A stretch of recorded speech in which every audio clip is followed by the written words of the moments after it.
All right, good morning, everybody. We are here for the weekly Marion County Board of Commissioners board session. It's Wednesday, December 7th, 2022. It's 9 a.m. and we're in the Senator hearing room at 555 Court Street Northeast in Salem. And if you would, please stand and join me for the Pledge of Allegiance. I pledge allegiance to the flag of the United States of America and to the republic for which it stands, one nation, under God, indivisible, with liberty and justice for all. Thank you. Currently we have, just kidding. We're going to move on to public comment, and we have one individual, although not signed up. Commissioner Yeah, Cameron. Madam Chair, thank you. This was an email that was sent last week, and I'm so good with email. I saw it last night. So I just wanted to, this was from Frank and Nancy Carpenter. Dear Commissioner Cameron, we're concerned about our votes in the elections in Oregon. We do not have confidence in our elections in Oregon that are secure. The psychological impact is that we feel disenfranchised. Many people we know in Oregon no longer vote because they feel disenfranchised. As one of our Marion County Commissioners, please take responsibility to prove Oregon elections are fair, secure, and transparent. Please allow litigation to move forward to protect our 14th Amendment rights. Please put this email into the record for the Marion County Commissioners meeting today on 11/30/2022, so I'm a week late. Thank you for all you do for the people of Oregon and Marion County. Sincerely, Nancy and Frank Carpenter. We talked about this last week, so for the record, I just wanted to enter that. They asked to be into the public record. That we don't control the courts on the court cases. I think that came up last week. We also don't control elections because the county most of it's state statute, and then our clerk is an elected official. However, we are working on different issues to help make sure that those things are as secure as possible. I don't know if legal counsel has any comments. Okay. That is done, Madam Chair. Thank you. Thank you. All right, we'll carry on with our agenda. And we have one presentation today from the Oregon Garden on their biennial report. Kelly? Good morning. Hi, good morning. Wow. Apparently I have an elephant in my chair. We just pretend that doesn't happen because it happens all the time. All right. Well, good morning, Commissioners. My name is Kelly Weiss. I'm the Economic Development Manager, AIC, here at Marion County, and I'm pleased this morning to be hosting the Oregon Garden Foundation for their biennial report on their work towards management and capital improvements at the Oregon Garden. Marion County is in the final year of our 5-year contract with the Oregon Garden Foundation. We allocate $100,000 each year from our Economic Development Program's Lottery Fund. The current contract is set to expire on June 30th of 2023. So with that quick introduction, I'm going to turn it over to our crew from the Oregon Garden Foundation. We have Dallin Kitchen, the Director of Operations, and then we have Ken Hector, the Board Chair. So thank you very much. You can go forth. Thanks, Kelly. Good morning to the commissioners and to all of our staffers who are joining us this morning. I'm really excited to give you guys an update on how the remainder of 2020 has gone for the Oregon Garden. Normally, Ken and I just kind of tell you what we've been up to, but I thought that as we bring the year to a close, it would be fun to show you what we've been working on. I know not everybody has had the opportunity to come out to the garden, although I know I've seen both Commissioner Cameron and Commissioner Bethel out there over the last year, so we really appreciate that. 2022 has been a busy year for us. We've accomplished a lot over the last 12 months. We worked really hard and we were able to squeeze in a little bit of fun as well. We grew our team. We made 15 total hires over the last year. Some of those were part-time or seasonal workers or filling vacancies that opened up. However, we did grow our core staff, so that's folks that stay with us permanently throughout the year, from 10 to 15. 4 of those people being in our horticulture department, which is so important because they do the bulk of the work maintaining the garden, which is critical to our mission. We also added 50 volunteers in 2022 as well. About half of those became ongoing volunteers for us, so they're coming back at least completing at least one shift a week. The other half of those 50 are volunteers that came out either for a one-time event or volunteered as part of a group project. We grew our revenue, which is so important to pursuing the mission of the garden, and it also gives me an excuse to show you how cute I think our gift shop looks, especially this time of year. I've got to throw in a little sales pitch for you guys. Our earned revenue was up 6% this year over last, and so that includes revenue streams such as admissions, sales in our nursery and gift shop, membership dues, venue rental revenue, etc. It doesn't include revenue that comes from grants or given as restricted donations. However, we received a lot of those as well. We received $42,000 in either restricted or unrestricted donations year to date. Up here on the left is me receiving a donation from an ongoing donor, Mr. Andy Olvin. In this situation, he was giving me a donation solicited for a project we're excited about that started this year and will continue next year, where we purchased a laser engraver, which we're really excited about, and that will allow us to make all new labels for the plants throughout the garden. And that's something that we've heard from our guests for many, many years now, that the existing labeling system that we have is not sufficient. And so that's going to go a long ways towards helping us educate the public further on the plants that we have in our collections. On the right are some workers that came out with the American Eagle Outfitters Foundation, and they not only gave of their time, but they surprised us with a monetary donation as well, so we were very excited about that. We received approximately $4,200 in worth of in-kind donations, so this is where people are giving us materials, supplies, services, that kind of thing. One of those donations included this lovely giant jade plant pictured here on the left. This came to us all the way from the Oregon coast, and the donor estimated that it had been in her family for approximately 100 years. And so we were really honored to be the stewards of this lovely specimen. We also took in $2,700 as part of our memorial donation program, so that includes gifts made in accordance with either our brick, bench, or tree memorial programs. On the right are these lovely ladies, Billy and Barbara Boyce, who dedicated the full moon maple behind them in honor of their parents. And they were so excited to have that living memorial in the garden, and that makes us excited as well. We held a number of fun events at the garden. On the left is a picture of our homeschool day this past September, which is put on in partnership with Oregon Forest Resources Institute, and we had over 700 homeschool students join us for educational activities on that day. In the middle is the fireworks from this year's July 3rd fireworks celebration, which came back after a few-year hiatus, and we saw approximately 6,000 people join us on that single day. So I can say that it was really well received by the community. On the right is just an example of some of the art that's on display as part of our ongoing Art in the Garden program that happens from May through September each year.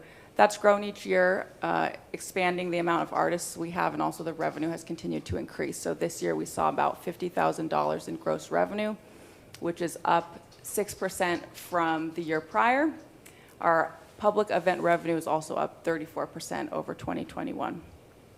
In addition to our public events, we of course have private events as well. We had 39 weddings, held at the garden this past year, which was up from 22 in 2021. And our private event revenue was up 26% as well. In addition to weddings, we of course also have celebrations of life, birthday parties, corporate events at the garden. This picture on the right, we just found out a couple weeks ago that this wedding that took place in our market garden over the summer is featured in Bridal Guide magazine, which is a national publication. So that was really exciting for us to find out, and we'll get some hopefully great exposure from that. And perhaps most importantly, we spent a lot of time beautifying our grounds. This is really what it's all about, is the plants at the Oregon Garden.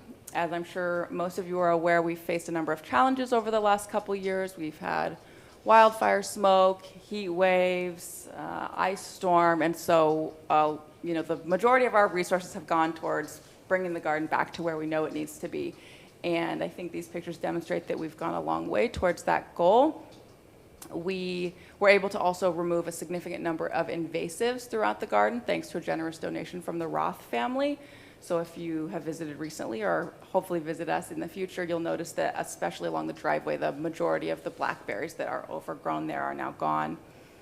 Now that we've kind of completed that most high traffic area, We're moving into the garden with plans to start on the oak grove and removing invasives there. We also installed a number of new plants throughout the garden that we either purchased with our own funds or were donated to us by the Oregon Association of Nurseries, which we're excited about since we've worked hard to kind of rekindle that relationship. We brought online a number of our water features that unfortunately were offline last season. So we brought back our iconic rose petal water fountain, our amazing garden water wall, and our rain curtain in our sensory garden, and guests really love those things, so we're excited to have those up and running again for this season.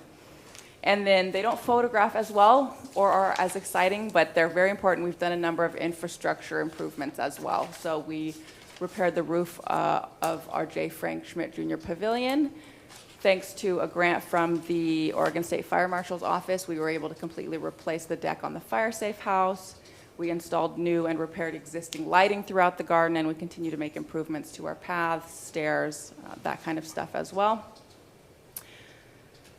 And having accomplished that, it's still not over. We have another month to go, so we'll be wrapping up the season on December 17th and 18th with our holiday bazaar. Not to be confused with our former Christmas in the Garden event, this is going to be a smaller indoor event without any outside lights. We do hope to bring that larger event back, and this is our way of working towards that. So it's going to have a lot of the same features, including food and beverage, a local artisan market, holiday crafts, and of course Santa will be joining us for that event as well. And we're excited to continue to share with you guys what we do as we move forward in 2023. We appreciate the opportunity to keep you guys updated. Of course, we appreciate all of your support, the support that the county has given us, and we thank you for allowing us the time, and we're happy to answer any questions that you may have. Thank you. Ken, did you I'm have? just a pretty face in this presentation, as you can see, so. Oh, well, I got the face part. You still have that hearing issue. as you mentioned, I was out there earlier this year, and there was a big event that I attended in November and interacted with several of the staff, some new and some old, and I was really impressed. And I mean over historical, like impressed, because I've been out to a lot of events at the Oregon Gardens over the last 20 years, and this event was huge. Yeah. And aside from the fact that you're a workhorse, Ken, and I feel like you might be a little addicted to your volunteer job, I really appreciated the amount of effort and attention that the staff provided. I spent the better part of 3 days helping set up this event as a volunteer, and we had some crazy requests.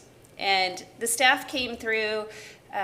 Ken, you were really overly accommodating, and it was really appreciated because it's really hard to do certain things with minimal volunteers. Like, I don't know, I think in this particular event we had, I don't know, close to 1,000 plants in that main building, and it took us an entire day, like 14 hours, to get these plants kind of set up and arranged, and I'm really appreciative. I know that the event organization as a whole was appreciative, but just as a person kind of coming in, trying to do the grunt work, everybody was able to accommodate the random crazy things that I asked for, like, you know, a ladder that, you know, we don't want to take down the lights, but it needed to be tall enough to reach the lights, and Yep. we got it done. So I'm really grateful for the staff and their enthusiasm to help whoever's out there, and I look forward to the next year. I haven't been out like to walk the gardens in some time, but I'm looking forward to that. I just have one suggestion. Yes. There is no light from the upper parking lot to the main building at night on the stairs. And I would maybe recommend trying to figure that out. Because Yeah. it was really hard to come down those stairs at night. I use my cell phone light, but maybe we can figure out a way to help. Well, we did put some new lighting in. Oh, good. Actually, in time for that event. The problem was the old fixtures that were the original Oh. ones, and they were more decorative than functional. Uh-huh. So the ones closest to the Grand Hall were replaced with lights that really diffuse brightly downward as opposed to just decoratively. As far as the rest of all of the rest of those lights will be replaced throughout the garden so that, one, they're alike, and two, they actually, You can see the ground when you're Illuminate, walking yeah. down on the stairs. That was my concern, is Yeah. that stairway, and there was no light. And as far as that upper unpaved lot, you Yeah. know, we've I do, got- my shoes are you know, and familiar. obviously there's two things. It certainly needs lighting, and ultimately it's going to need paving. Yeah. But we have gotten the estimate for lighting. And so now it's a matter of, okay, where's that funding coming from? But we're working on that. And because we realize particularly at night, light, Yeah. you know, you got to have people able to see where they're going, especially where there's stairs involved. And So high heels. your- Yeah, it's a big Your deal. point is well taken, and it's on our, high on our Good, radar. I'm so glad. But otherwise, overall, it was spectacular, and I really enjoyed my time there. So thank you. And thank you for the kind comments. The staff, I think, really is customer-focused, and so it was a treat for them to, you know, not just this event, for other major events that we've had. But this one in particular was unique, and the numbers, obviously, you know, when you try to bring something together like that, it was challenging. You know, it was wonderful to see the garden, particularly the Great Hall, outfitted like that. And thank you to Al's Shrubs and the others who brought in all that plant material. I mean, It was it just beautiful. transformed it. I certainly hope you took a lot of photos. Lots of pictures. Oh, good. Yeah, absolutely, of the whole process. We have like great before and after pictures. There is a video of me sweeping water. Is there? Yeah. We need to get that video. I was like, yeah. Somebody said, how do we remove this water? And I called my plumber husband, and he said, get a push broom. I was like, okay. So that's what we Yeah, did. low tech but effective. Well, yeah, and it actually worked, so I was very happy about that. Well, thank you so much. Yeah. Commissioner, do you have anything? Yeah, thank you, Madam Chair, and thank you for Welcome. just turning this whole thing around as a team. I know it's been a heavy load, and it's just great to see all these results. And one of the things, and Kelly, maybe we could follow up as a board. You need to pave that upper parking lot. Is that? Yeah. One of the things that our Public Works Department has done in the past is we've used, well, for the fair, we've done some trade out with the Oregon State Fairgrounds, and they always have to practice in the spring to do something. And maybe we could find some economic development dollars that would help pay for the pavement and get our Public Works Department to do some Training. practice work up in the Oregon Garden next spring or something. I'm saying it on the record, but obviously Jan's over there going, keep your mouth shut. She's got her pencil out already. But those are There's the, a big red circle. Actually, she's opening an email right now. No, those just are, those are, Creative problem solving. but we have done that with the Oregon State Fair and trade out for our rent at the fair over the last, since I've been here, 8.5, 9 years, and it's worked out good. So maybe there's some way we can help with getting that parking lot paid Yeah. for you. Because as a it doesn't make contribution. sense just to do the illumination and then leave that Yeah. rough surface gravel like that. That's not really conducive to people walking on however you illuminate it. So we need to do both, and we recognize that. Yeah, Ryan's back there. He's taking notes right now. Yeah, he is.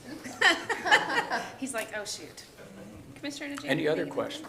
I have a personal thanks to give to Ken Oh. because I went on a field trip a while back just to kind of see what the garden was like, and I was kind of walking around and I loved it, and I lost track of time, and then I couldn't get out. So I called Ken and I was like, I Ken, remember this. how do I get out of the garden? And he directed me to the exit. So I want to say Otherwise, thank you, you'd Ken. still be there to this day. That's right. Yeah. I've been involved with a lot of projects, but that's the first rescue project in the garden I've ever been on. Do you guys, the Oregon Zoo has like an app. I wonder if you guys can find like some intern to develop you Yeah. like a route map that's an app, to help people like directionally challenge Commissioner Willis over there. Yeah, that's a great idea. We have experimented a little bit with like QR codes that people can take pictures of, and that brings them to a map link on their phone, which is a little bit different and not quite as useful Right. as an app, but I do think that that's a great idea, because we get asked that. I mentioned people asking about the information about the plants, and that's a lot of feedback we also receive, is it would be great if you had an app where you could take a picture of the label and have Maybe information the about extension it. can help. It just occurred to me. There's a 4-H. whole horticulture Yeah, extension 4-H. program through Oregon State University that we help fund through our other role. Would you follow up with Mark at the extension and see if there's a grant program that they can utilize to develop an interactive plant app that's also directionally like, here's where you are, and to your left is this thing, and also the exit's over there. Yeah. That would be great. Yeah. That would be lovely. I think that would be fun. And you could also, every child on the planet these days seems to have a smartphone. Yep. And, you know, maybe you can do a scavenger hunt on it and get more kids out there so they can understand horticulture. Absolutely. It was, I will say, like, just being out there and the fact that I stayed too long and lost track of time is sort of a testament to what a lovely place It is very peaceful. you know. And I do think it's something that sometimes people, I don't know, it's not new and shiny anymore, so maybe Right. people don't think of it, you Mm-hmm. know, kind of like our state fair for a while there, you know, the numbers were going down, and then COVID happened, or the county fair, you couldn't go to the county fair. And then the year afterwards, it was like the biggest fair ever, right? Everybody sort of like Yeah. remembered what they Yeah. were missing and then came back. So I would recommend folks to get out there again, because it is really a very pleasant place. Well, we appreciate that. Yeah, I wasn't too concerned about him talking to Commissioner Willis after he told me he's locked in about getting him out. But my concern grew rapidly when he asked permission if he could just climb over the fence. That's true, I did say that. I said I'm not above climbing over fences, Ken. If you Yeah. just give me the fence. I just don't have want to get arrested. visions I of believe that what I not said is I don't want to get anywhere else. arrested. Time out, we'll get you out a different way. I don't So want to set any alarms off. anyway. I don't need the How sheriff. long ago was this? I'm sad I didn't know It was about it the- sooner. It was the night of the 25th anniversary, wasn't it? Yes, Yeah. yeah. 'Cause I missed you. I When there was there. actually other people there, you got lost. Well, Yeah. what happened was I tried to go to 2 events at the same time. which Yeah, he was got a there late. mistake. And so I got Oh. there, you know, basically after it was over, and I was like, well, since I'm here, I'm gonna go kind of walk around, not thinking that everyone's leaving, and they might lock the gates love this afterwards. story. And so I just found myself in the garden, and it was really pleasant until I tried to get out. And then Ken rescued me. I think we're just gonna have to either give you the combination or a key or something, Do not give him a just key. in case. Any other questions? No, thank you both for being here and for all your work. And thank you for being such a great partner. I mean, really, you do make a true difference for us to do what we're able to do. So thank you for your commitment for all these years. It's just not reason. This goes back to day one, really, when we started to talk about the design of the garden. Marion County was in then, and it's been a true partner ever since. You know, Ken, it's really a testament to the partnership the county has with you. So I am sure that folks know, but it's important for everyone to know that the partnership has lasted this long because of your investment and loyalty to the community and what that stands for. And we tell Nick Harville every time he comes in here from SEDCOR, you know, what an asset he is. But you truly are the same to Marion County. And one of these days, I'm going to convince that garden to change its name to the Marion County Garden, because it's truly not the Oregon Garden. That's another story. That's right. I'm going to keep at it like a little chisel. Anyway, have a great day, and Merry Thank Christmas you. to both of you. Thank you very Thanks for much. being here. Thanks, Kelly. Yeah, of course. Okay, let's move on to our consent calendar. Commissioner Cameron, would you please read that? I'm sure I'd be happy to. Under Board of Commissioners, I move the consent calendar. Under Board of Commissioners, approve an order appointing Colin Willis as chair and Kevin Cameron as vice chair and Danielle Bethel as second vice chair. Great position, by I'm the way. so excited. Of the Marion County Board of Commissioners to serve from January 2nd, 2023 until the first Monday of January 2024. Also under Board of Commissioners, approve a resolution appointing Jan Fritz as the county's representative to the Courthouse Square Condominium Association and a memorandum of action electing Jan Fritz and Alan Pollock as directors effective January 1st, 2023. Under Human Resources, approve a recommendation to adopt and establish the classification and the pay grade for Stormwater Program Supervisor under Class Code number 442. Under the Sheriff's Office, approve an incoming funds grant award agreement with the United States Department of Justice, Bureau of Justice Assistance in the amount of $221,171 for fiscal year 2021 State Criminal Alien Assistance Program through April 30th, 2023. I will second the motion. We have a motion and a second. Is there any discussion?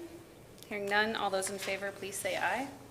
Aye. Aye. Aye, the motion passes. Thank you.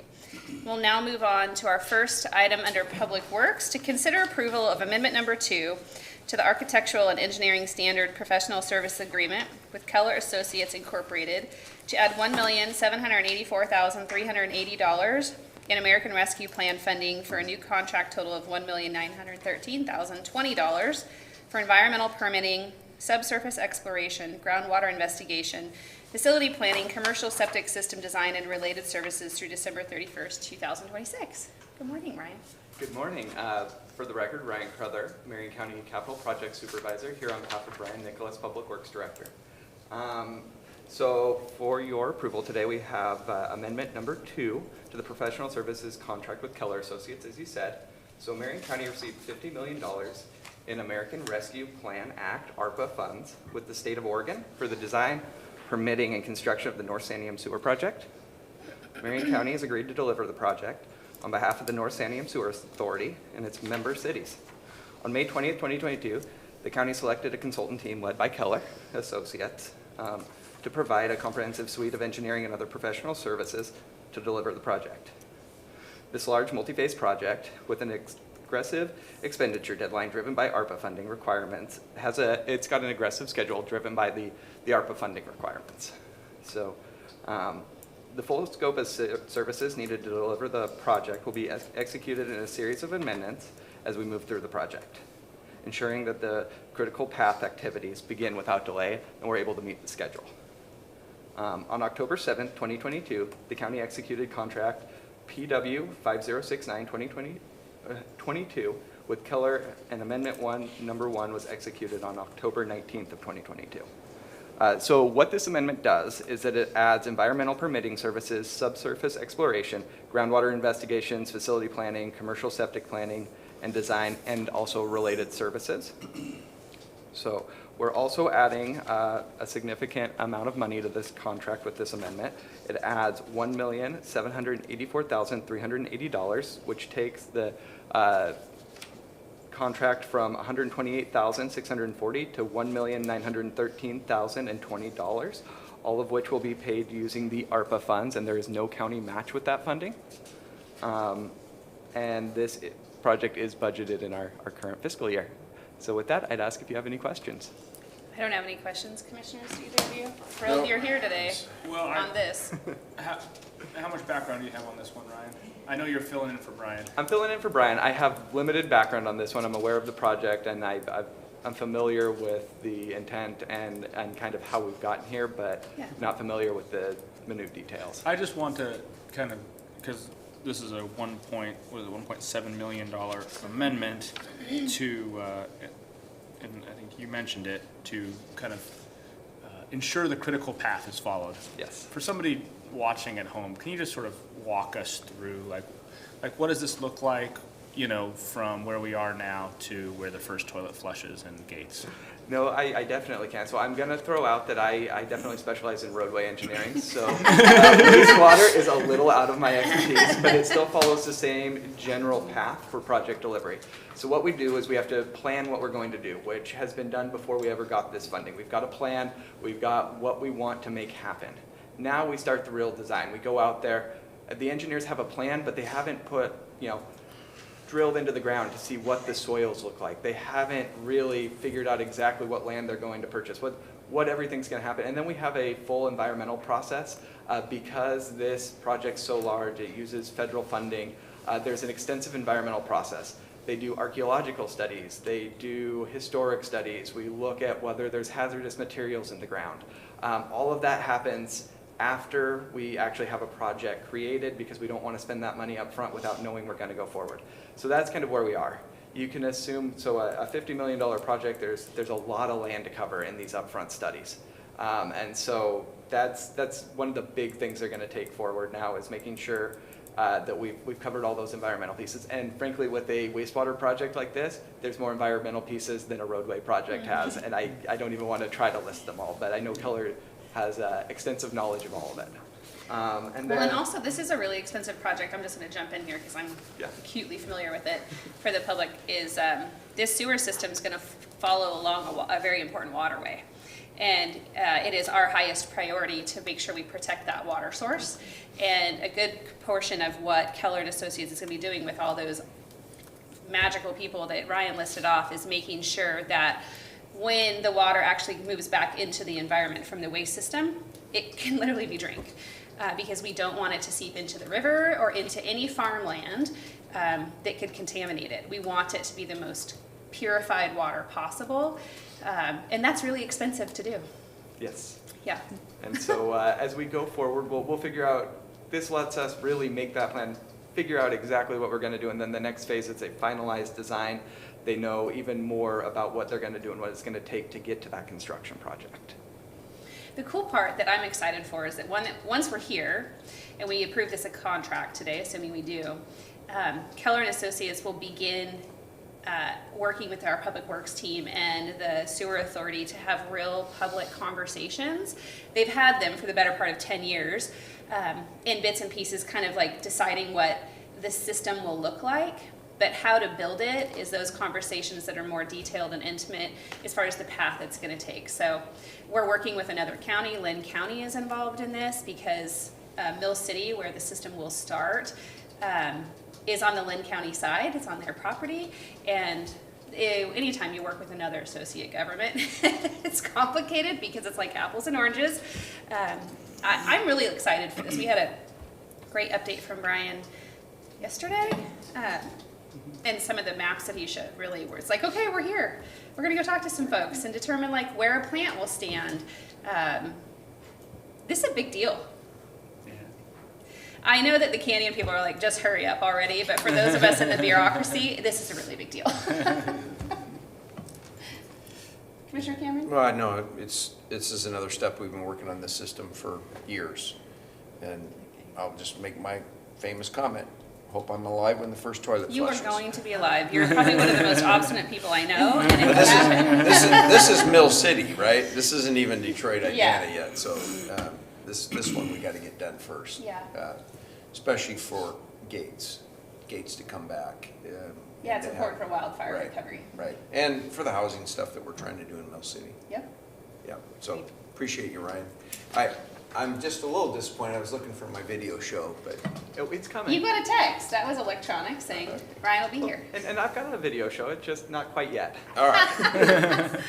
Commissioner, would you make a motion, please? I would be happy to. Madam Chair, I move that we approve amendment number 2 to the Architectural and Engineering Standard Professional Services Agreement with Keller Associates Incorporated to add $1,784,380 in American Rescue Plan Act funding for a new contract total of $1,913,020 for environmental permitting services, subsurface exploration, groundwater investigation, facility planning, commercial septic system design, and related services through December 31st, 2026. I'll second the motion.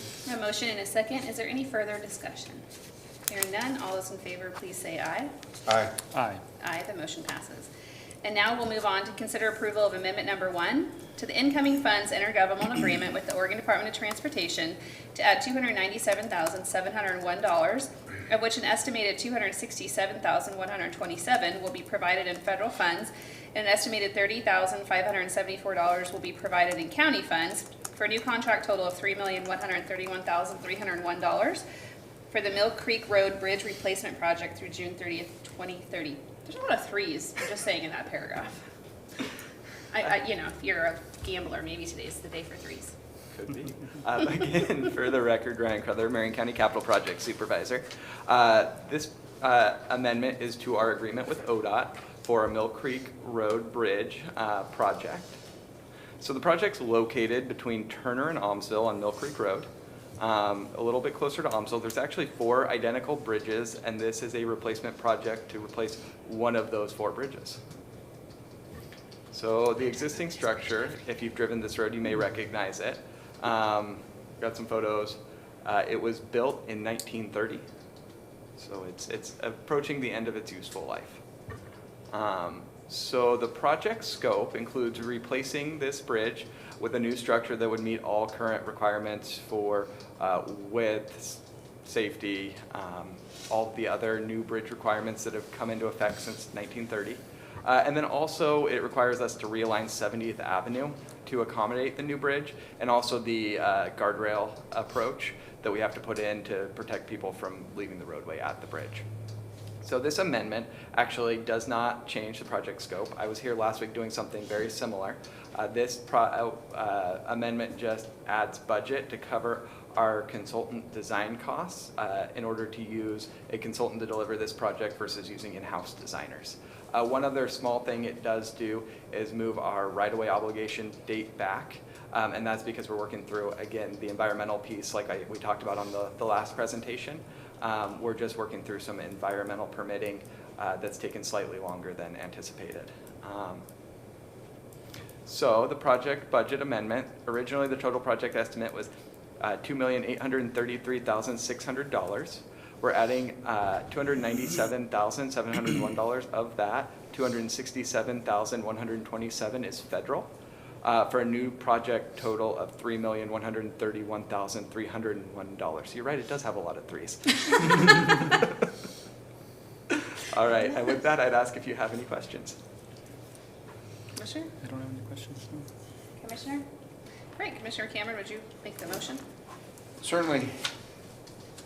Madam Chair, I move that we approve amendment number 1, incoming funds intergovernmental agreement with the Oregon Department of Transportation to add $297,701, of which an estimated $267,127 will be provided in federal funds, and an estimated $30,574 will be provided in county funds, for a new contract total of $3,131,301 for the Mill Creek Road Bridge Replacement Project through November 30th, 2030. I'll second the motion. We've got a motion and a second. Is there any further discussion? Hearing none, all those in favor, please say aye. Aye. Aye. Aye, the motion passes. Thanks, Ryan. Thanks for being here. Thank you. Okay. Yeah, do you mind if we take a 5-minute break? Nope. All right, we're gonna take a 5-minute break and then come back to public hearings. Mhm.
All right, thank you for allowing us that short break. I'm going to pause our regular board session and open 2 public hearings today. The first one is under Community Services. It's a public hearing to consider Program Year 2021 Consolidated Annual Performance Evaluation Report for the Community Development Block Grant and Home Investment Partnership Entitlement Programs. Good morning, Tim. Good morning, Commissioners. Good morning, Jane. For the record, Tim Glesson, CDBG Home Program Manager for Marion County. As you noted, we are here to talk about our 2021 Consolidated Annual Performance Evaluation Report. This is the second of 2 public hearings that we will have annually.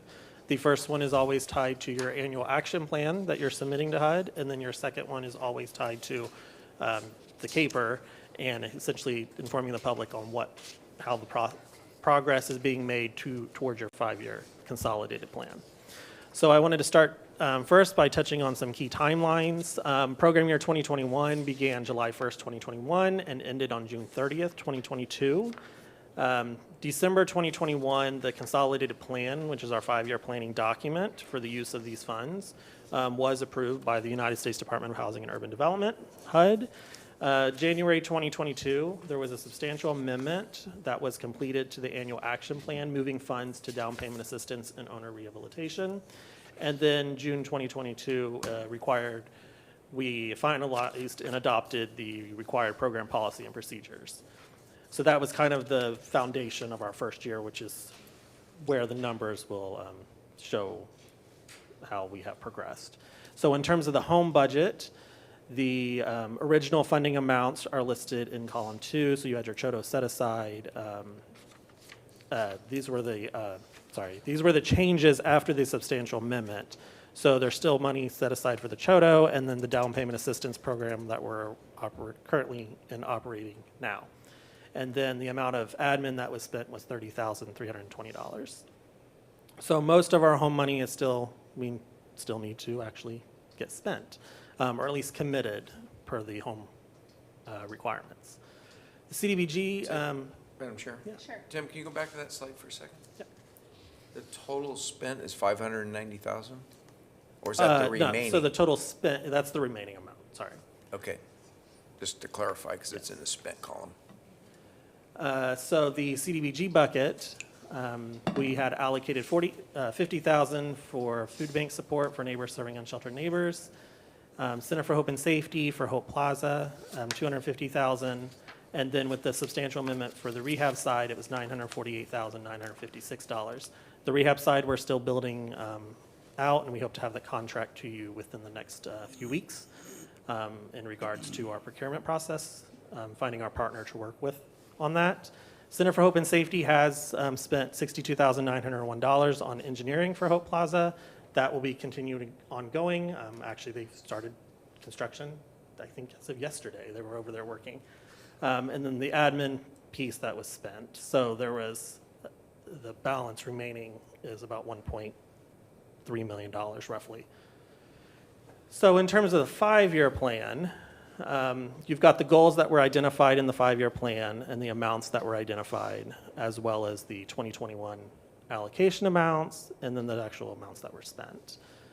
So you can see most of our first year was building the foundation of the program, and we will be continuing to spend this money ongoing for the down payment assistance and rehab, as well as the projects.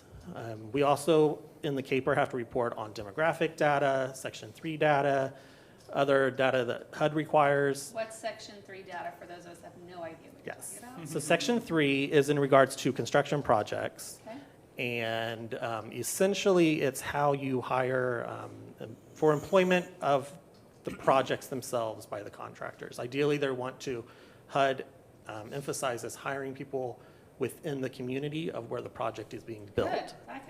Oddly enough, I actually aligned with that on something, and that might be it. We don't have any construction projects, so it won't necessarily apply for year 2021, but in the future, that will be something we would report on.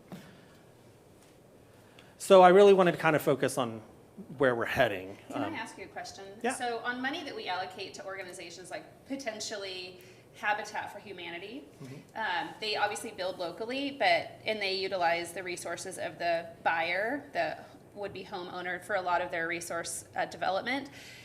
Are they held to the same standard? So if we give a bunch of money to them and they go buy a bunch or build a bunch of homes, do they also have to comply with that Section 3 or whatever you called it? So under Habitat, there was, I believe rules were carved out essentially because a lot of it's volunteer work. Okay. For some of those pieces, other pieces, the contracts may be less than what's required under Section 3. So it just depends on what exactly the contract and who's actually doing it. and whether or But, not so they're- can we control something in the future to say that we want you to apply Section 3 language and utilize local resources to do your builds? I believe we could, yeah. Okay, I'd really like for you to look into that. Yeah, Thanks. absolutely. So in terms of, again, focusing on the future, Center for Hope and Safety was one project that we did fund. It is the project that has some money attached to it from year one that has been moving. Originally, my conversation with Jane was that construction was going to start in spring, but as I drove by yesterday, apparently they started yesterday. So that was a little bit changed. So that's good news. So you'll start seeing that building starting to pop up right around the corner. So in terms of like year two, we've got Soaring Heights, which is considered a homeless facility under CDBG for transitional housing. That contract will hopefully be coming in the next few weeks. Boys and Girls Club with the new Epping Center located at 3805 Lancaster Drive. We're funding staff costs under Public Services CDBG for that, and that contract will be coming hopefully in the next couple weeks as well. If a member of the public wanted to know more about these programs, like Soaring Heights, you just passed, right? You kind of glossed over what it is, and while it is considered homeless housing, it's much more than that. Is there a place for them to find that information, or are we sending them off to just go figure it out themselves? They're more than welcome to talk to me individually. Obviously, we have the applications that's submitted, so they can have access to any of that kind of information. We have pamphlets from Soaring Heights themselves, so they can learn about the organization itself. Okay, thanks. And I wanted to touch briefly on how you get to an eligible project under CDBG, because it can be complicated. So convoluted. Complicated is the So right for kind boys word. and girls, for instance, we first looked at individual school districts within the new Epping Center, the impacted students, because Boys and Girls Club, they do not, say only low-income students can come there. They'll take any student. So they have to essentially collect LMI data. Which from, is? in this case, What's LMI? low to moderate income. I know what it is, data. but the world Yes. out there doesn't. So they're collecting essentially like third-party verifications, which could be a Medicaid card or a housing voucher, free or reduced lunch letter, so that we have to go monitor that. So that's how we got Boys and Girls Club to actually be an eligible project. And again, as you guys are aware, Boys and Girls Club has never used CDBG funds before. Yeah. So I'm excited about that because it's a new funding source for them. They're excited about it too, as are we. I'm super grateful that we were able to get that done. And I also wanted to touch base on the responsibility that we have for environmental reviews as a HUD program. In particular, North Willamette Habitat for Humanity, who received a special congressional appropriation under the economic development dollars, I believe it was rural economic development dollars under HUD. We actually have a meeting today in regards to the environmental review, sort of getting through the process of going to United States Fish and Wildlife Services and stormwater management for this particular subdivision. This is a 18 housing unit subdivision going into Silverton that they have proposed. Lot 18 has already been built, and that was built prior to them actually receiving $1 million in HUD funding. But we are responsible to certify every environmental review before we spend any dollars. And then this is just kind of a photo of where the homes will be going. This is where Schimmel Lane is. And then so the trees will be at least on that portion removed. And you can see their trailer on the one side. And they'll be extending the lane out to Pine Street. And then I also want to talk about just where we're moving forward and potential conversations we've had. So we met with, this was actually in Mount Angel, some infrastructure work that they have inquired about whether CDBG would be eligible. They would need to do an income survey because they do not meet a low to moderate income status of the area under the census block group data. So we will be working with them to see if they could actually qualify.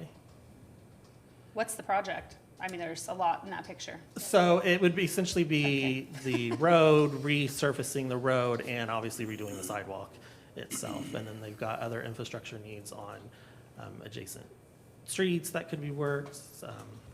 And a lot of this particular area is tied to rental housing, so we believe there could be a chance that they would at least qualify once an income survey was done. Okay. St. Paul Creamery, we had met with the team, Friends of Historic St. Paul, back in the spring, where they wanted to rehab the St. Paul Creamery at one point. This would particularly be in relation to historic preservation and tied to slum and blight, because that's where it falls under HUD's flow chart, we'll call it that. We've talked with Staten, Mill City, Woodburn, HIV Alliance, Almsville. Particularly Almsville is a project that may be coming after the ARPA dollars are spent and they actually get the facility up and running. So it could be certain water lines or sewer lines that would go in to connecting some of the homes into the new sewer. Mount Angel, obviously we met with, Family Building Blocks, Silverton Area Community Aid, Community Resource Trust we're working on in terms of housing. Obviously Habitat for Humanity was allocated money. The Housing Authority, which we tour some of their facilities, and potentially if there's a way for us to collaborate in the future. And then Union Gospel Mission, Bridgeway Recovery. So these were just some of the organizations we've talked to. It's not an all-inclusive list. The UGM is the Samunka House, right? It's not, I know that UGM is like the umbrella. Application funding. Right. There is potential that CDBG could be used for some of the program-related things that they want as well. Yeah. So, and then I just wanted to reemphasize the national objective, CDBG. It falls under low to moderate income, slum and blight, or urgent need. To meet those eligibility requirements for low to moderate income, it has to be an area benefit, a limited clientele, housing, or jobs. Slum and blight is an area basis or a spot basis or an urban renewal, if any of the cities have an urban renewal or want to start a program of that themselves. Can you go backwards? One more. That little, you jumped right over that bullet point of the every 3-year notification. Oh, yeah. So every 3 years, because we are an urban entitlement community, we have to send letters to all our jurisdictions, the 19 cities that are part of our, 18 cities now. Mm-hmm. Gates will join our plan come July of next year. Confetti should fall from the sky when you say that. We have to notify them that they have the ability to stay under the county's program or default back to the state. It is obviously their decision. The agreements that were created I believe early last year or 2020, they automatically renew, but But they can opt they out. have the option. I think what's really important here for the public to understand is that this isn't necessarily like the cities would opt out or opt in. Them participating as a city, their government saying, yes, we want to opt into this, allows programs in their jurisdiction to receive access to these funds.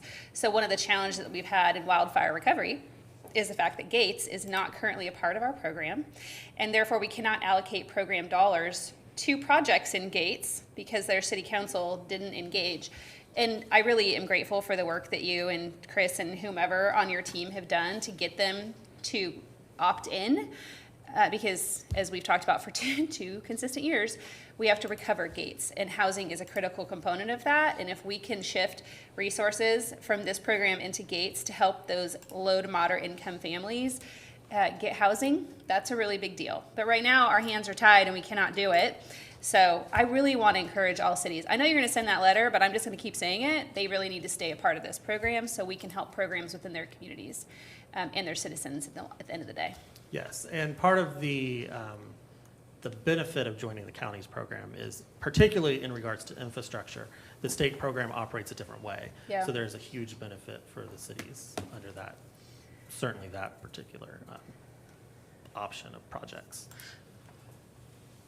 And then I just wanted to touch base on the home program again, just in terms of eligibility projects. You've got rehab, rental housing, tenant-based rental assistance, home buyer. This could be, when we think about our next 5-year plan, where money would be allocated, because that's only like a couple years away, essentially.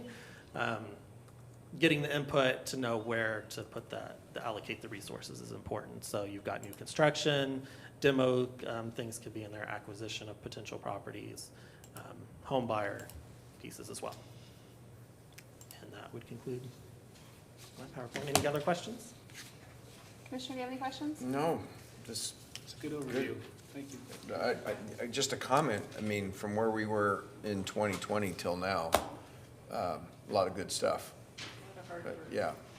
Yeah, that was actually a really great presentation. I think what it missed is the amount of work that it has taken in 2 years to get to that presentation.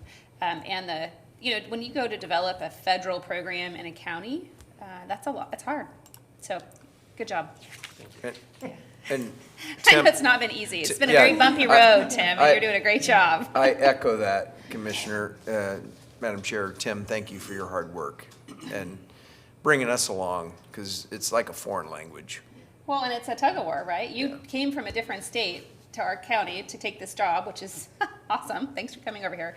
But then getting to know each of us and what our priorities are for our county and how we want to spend these dollars, it's hard because we're always being engaged by organizations and individuals for a want. And how do we fulfill that? Obviously, we have priorities. We just went through a process of setting our priorities for 2023, and housing is still at the top of that. And this program allows us to get there. I'd love to see a report in your spare time that details out the number of units that we've discussed and what those outcomes look like with these dollars.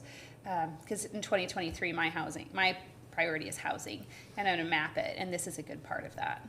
Yeah, and you would be able to start seeing that in the next CAPER as we keep adding years on and dollars being spent. That's right. I think something that I would just add, Madam Chair, is the challenge, like for us, and I think for folks in the community, they just look at it, I looked at it as like, well, we have this money, let's put it to good use.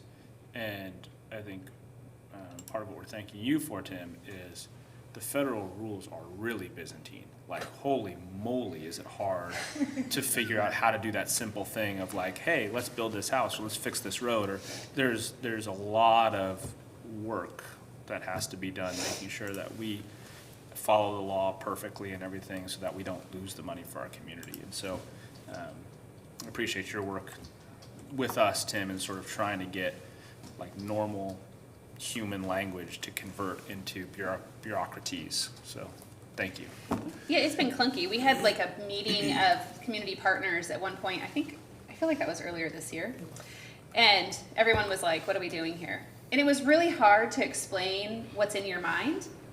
I know you struggled, we struggled, but I think this helps them see kind of where we've come from and where we're going.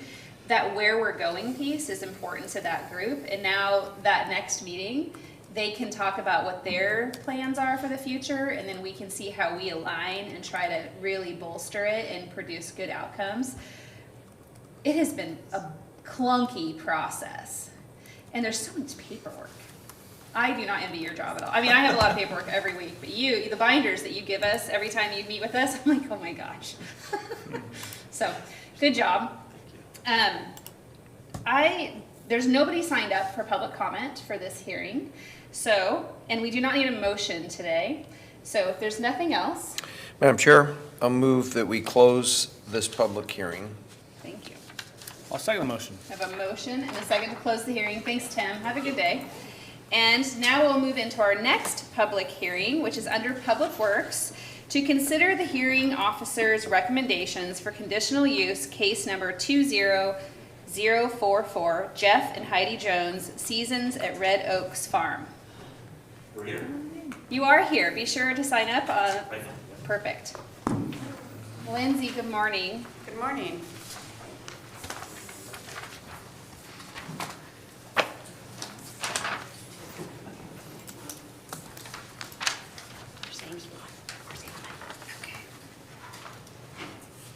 Hi, go ahead, sorry. We're just exchanging more paperwork. No worries. Good morning, Commissioners. For the record, Lindsay King, Marion County Planning. The item before you today is to consider the remand of a conditional use to operate a commercial use in conjunction with farm use on a 74.5 acre parcel in the exclusive farm use zone located at 21465 Arbor Grove Road in St. Paul. The commercial business that is proposed is a farm experience program for youth and families. The board heard the case on July 28th of 2021, continued the hearing until August 11th of 2021, and then issued a decision of approval. That case was then appealed to LUBA, who issued a remand of the decision on April 21st, 2022. The remanded items were broken down into several different issues. LUBA found that the criteria for the county approving commercial activities in conjunction with farm use had not been met because of the 3 following items. 1, applicants have not established any farm use on the property with which commercial activities are in conjunction. 2, applicants have not established that the commercial activities are in conjunction with farming. And 3, applicants have not established that the commercial activities satisfy the farm impacts test. On September 22nd of 2022, the applicant submitted a reconsideration request to the LUBA remand with a modified proposal. The board remanded the case back to the hearings officer for a recommendation, and the hearings officer held a public hearing on October 20th of 2022 and issued a recommendation on November 17th. The hearings officer recommends that the board allow the applicant to provide additional evidence that the commercial activity is primarily a customer or supplier of farm use and that the program provides products and services that are essential to the practice of agriculture. The board must now make a decision on the remand. And due to the 120-day limit from LUBA, the board must make a decision today, or they may continue the hearing and decide no later than December 14th of 2022. There can be no open record period because of this time limit. I'll stand for any questions you might have. Thanks, Lindsay. Commissioners, do you have any questions for Lindsay? Well, I do. Just that last statement you said, there's no open record period. Does that mean that there's no opportunity for the applicant to provide any additional evidence after this hearing? They can, if the board wishes, they can continue the hearing until December 14th, but they would have to make a decision at that time. Great. Okay. LUBA does not allow for any extensions. Okay. And because it's a remand and not an initial evidentiary hearing, we have to follow that 120-day deadline. And this date specifically would allow for staff and legal to create findings and the order for the board to sign by the January 20th date. Jane? Well, that's just what I want to clarify. I mean, technically, they could keep it open for the 777 and still meet the deadline. It would be a push at the end, I acknowledge that, but I just want to make sure the board understands that technically it could happen. I'm You'll going need to the defer to legal on microphone. that Please one. introduce yourself. Cody Walterman, Assistant Legal Counsel. Yeah, under the statutes, there's not a requirement to leave the record open and do the 7, 7, and 7 if the board doesn't want to. But like Jane said, if the board was inclined to leave it open, it would be a push at the end. And I think that's staff's recommendation, is to allow enough time to fully develop all the findings and everything by the January 20th deadline. That's why there would be a preference to have a decision sooner rather than later. Okay, thank you. Commissioner Cameron, did you have anything? January 20th is the deadline, right? That's correct. It's the legal deadline. So if we were to make a decision by the 14th, that would give you more than a month to do it. Yes. Okay. Yes.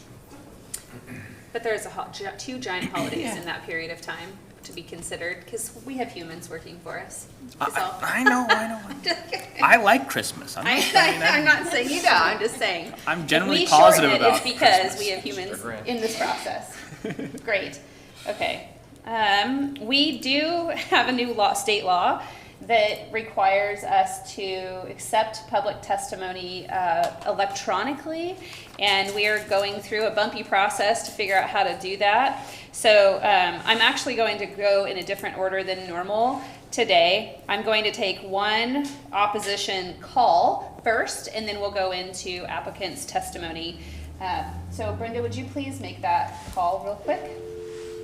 And this is going to be for Andrew Mulkey, who is the attorney for Roger K., Friends of Marion County.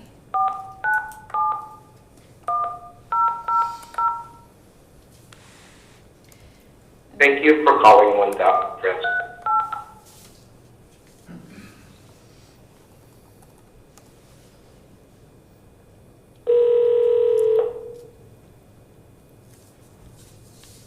Hello.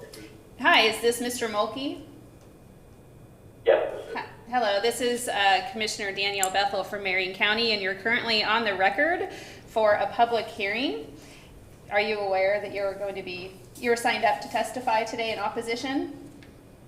Yes, thank you very much. Thank you. You'll have 5 minutes if you could begin now.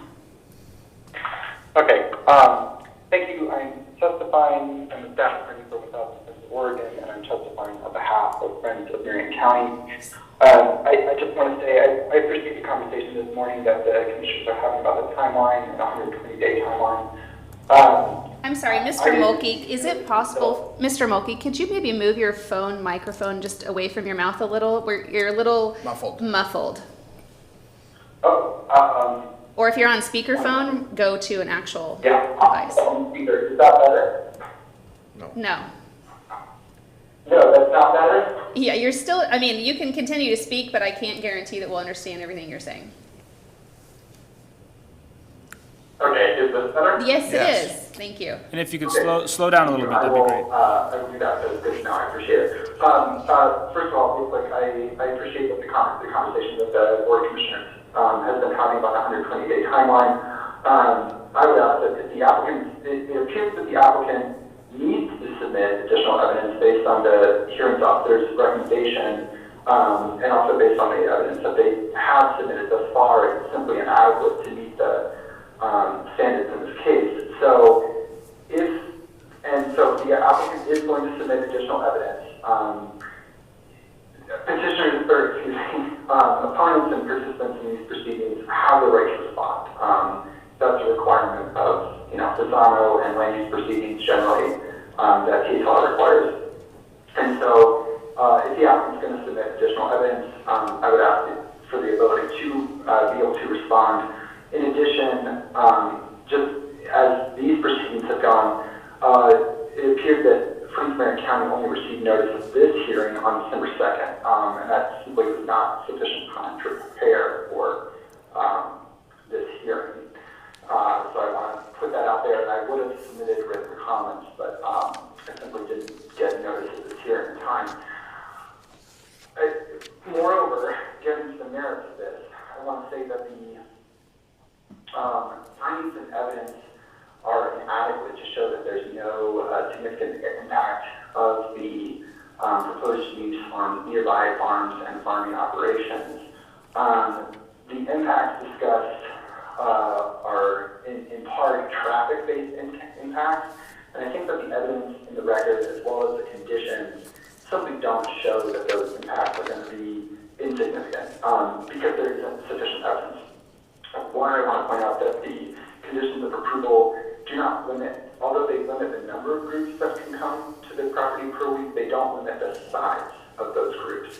And they also don't limit the number of vehicles used. And so then when you get into the hearings officer's findings, they're inadequate because they simply say, oh, as conditions, traffic won't be significant. Well, we don't really know that the traffic will be because the conditions of approval don't address them. So that's one issue, is failure of the applicant to fully clarify and define the use, especially in terms of its traffic impacts. Another point I want to get to is that the applicant has provided additional evidence related to Mr. Kirsch's farm operation and its relationship to the subject property.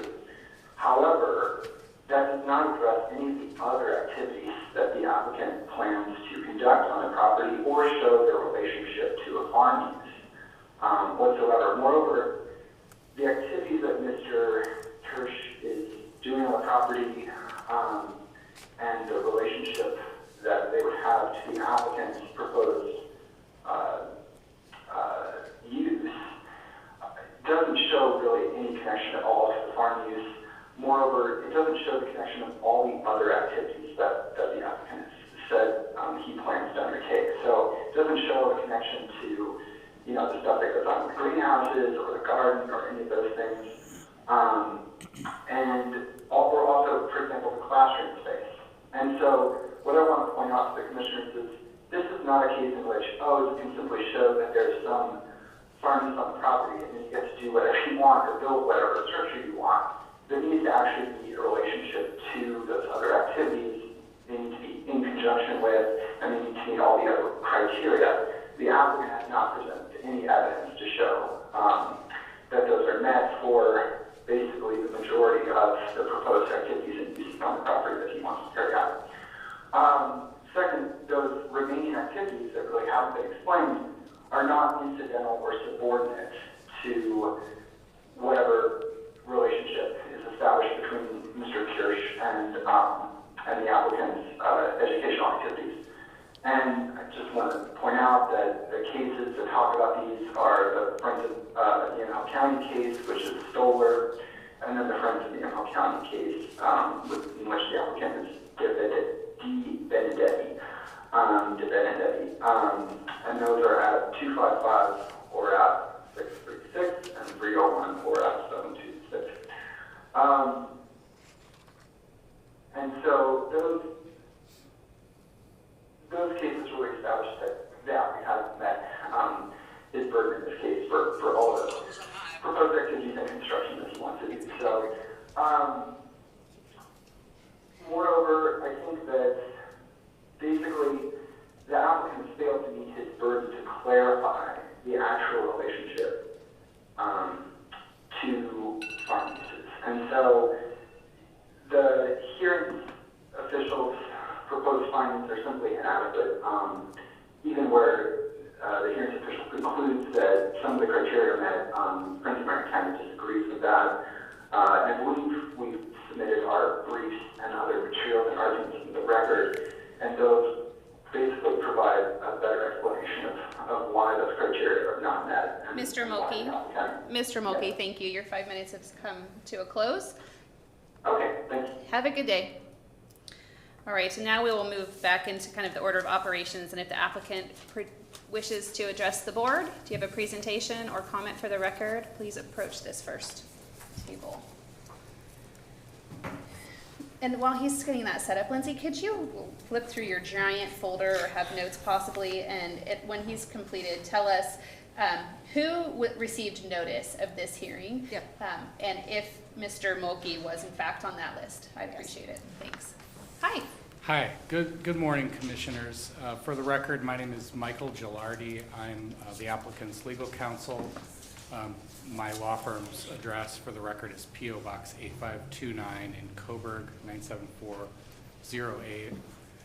First, I want to thank you for your continued attention to this case. I would love it if you pulled that microphone closer. Closer, okay. Yeah, thank no problem. you. Thank you. We want everyone in the want to be audience to too hear you. loud. Yeah, no, be loud. We want to hear you. Thanks for your attention to this case. Thank you for your support of the Joneses and of the local farm community. This has been a long road. It sounds like some folks want to make it a longer road. I'm here today to answer any questions that you have and to hopefully help the board to navigate this process to bring it to an efficient and a successful end. I'll just make a few comments into response to what you've heard this morning.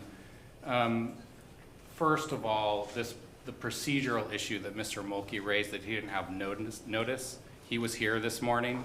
Mr. Kay is here this morning. Mr. Kay submitted comments this morning, so clearly they haven't been prejudiced by any issue with the schedule. We've been at this for 2 years now. This is the 4th or 5th hearing that we've had in this case. The board decided to send this to the hearings officer to conduct a public hearing. We had a hearing before the hearings officer. We had an open record period where anybody could present any evidence that they wanted. And so nobody has a right to more evidence at this point. And which brings me to my second point, which is Mr. Mulkey's attempting to raise this farm impacts issue. That's clearly just a tactic that they're using to sandbag us at the last minute by raising this. They've had 2 years to come up with evidence that there are farming practices that could be impacted by this program, or to identify issues with the inventory that we've done. They've had no evidence whatsoever. And so this is clearly an attempt to just throw a wrench in things at the last minute and harm the applicant. And the last thing I'll say about, Mr. Mulkey raises a number of legal issues. I'm happy to answer any questions that you have about particular legal standards. There's lots of briefing in the record. I don't know that we need more evidence on any issues. If there's something in particular where you feel like there's more facts that should be there that aren't, then we should discuss that. But the hearings official has,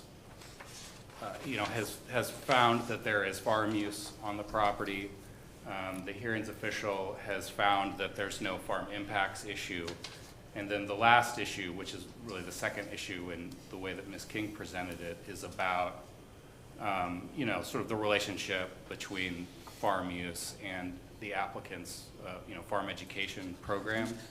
And what the hearings official said on that, well, there were two things that the hearings official recommended that you allow more evidence on.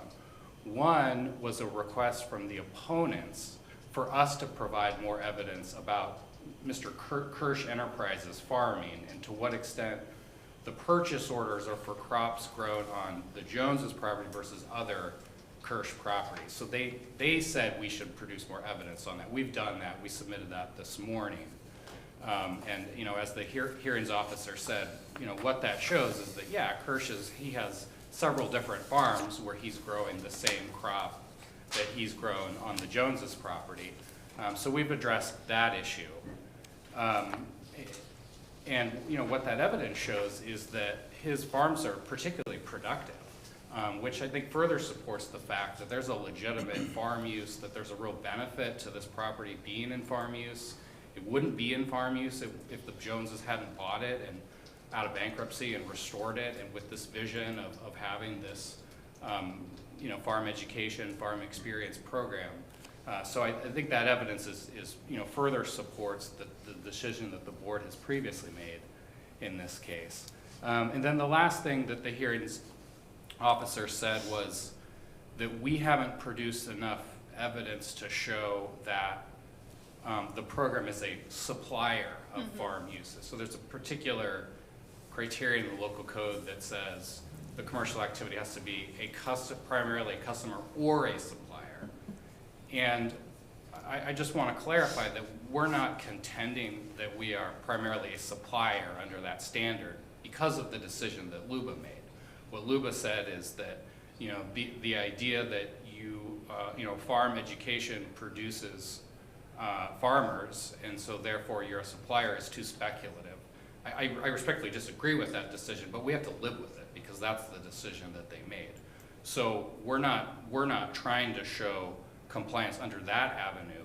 We're saying that the program is primarily a customer of farm uses, which was, I believe, was your primary rationale when you originally approved this a year ago. And we have produced additional evidence to show that, particularly from Mr. Kirsch. So I think what the hearings officer said about, well, we need more evidence about the supplier standard is misplaced, because that's not, that's not the rationale at this point because of LUBA's decision. And I'll leave it at that. I'm happy to answer any questions that you have. So I would suggest that, this hearing be on the record, unless there are particular facts that you want to hear. If you want it to be open for particular things, then let's talk about that. But otherwise, I think, I think the facts are there, and it's really about you all making a legal conclusion and having strong findings to support that conclusion. And I don't want to belabor this point, but the reason why we're here is because of the particular findings that were adopted last time around, which were just not strong enough on these issues and left us vulnerable to, non-factual claims, for example, that the property's not actually being farmed. Okay. Commissioner, do you have anything at the time? I do have a question. Can you talk about this last issue about being a customer of farm use? So can you kind of characterize how, because my understanding is this has to do with this educational idea and helping kids get into farming. So tell me about being a customer. Sure, Commissioner. So let me say, just as introduction, this customer supplier standard was, it's never intended to apply to a situation like this. It was developed in this case called City of Sandy, which was about a store in Sandy that was just selling things. And LUBA was trying to figure out, well, you got to show that you're primarily selling to farm uses or buying things from farm uses, in order to sort of have be able to make a decision as to whether this particular store was sufficiently connected to farming. And so it's a square peg in this case, but we got to live with it, right? So in this case, you've got a farm education or farm experience program. It has to take place on a working farm. That's the setting for the program. We've demonstrated that it is a working farm. It is in commercial farm use. The program revolves around teaching people about farming. That includes particular activities that are specifically connected to Mr. Kirsch's farm operation, like nutrient and water management and pest identification, learning about the life cycle of crops that are being grown on that property, learning how to determine crop quality, to weigh and measure yields. Those are all, directly connected to the actual farming that's taking place on this particular farm. As Mr. Mulkey said, there are other elements of the program. There's additional areas of the property where there are going to be greenhouses where crops are grown, where there's a large garden area that's going to help to demonstrate some of these same concepts. Now, there's this legal question about whether in isolation these particular activities are a farm use, and I don't think that's relevant given the broader commercial farm use on the property, but to the extent that there are activities that are not on Mr. Kirsch's fields, but are instead in greenhouses or in this garden area of the property, it's still about learning about farming, learning how plants grow, being able to identify them and learn about learn about elements of farming. So another element of the program is, there's a portion of the property that's a riparian area on Shampooey Creek, and another element of the program is nature walks and understanding sort of the relationship between natural areas and farming and how good stewardship of farmland helps to protect wildlife and preserve the environment. So that's also connected to farming and connected to the maintenance of farmland, which is the stated purpose of statewide planning goal 3. So in this case, are the kids a customer of farm use? Is that? Yeah, they're a customer of farm use, the specific farm use of Mr. Kirsch and of the broader farm use in the local agricultural community. There's also crops that are being grown on, other crops that are being grown on other properties, which are themselves a farm use, like nursery crops, like pumpkins and gourds that are being grown that will be grown on a nearby property that are going to be purchased or going to be utilized in the program. And so that's a supplier-customer relationship as well, to the extent that the participants are the program's purchasing these crops, the participants are utilizing these crops. They're customers in that sense too. So it's your position that a student who's paying for this education is a customer of farm use because they're receiving farm element educational perspectives? You have made this whole thing, no offense, super confused. I came into this with a clear understanding, and now I'm confused, specifically because the customer versus supplier thing. Sure.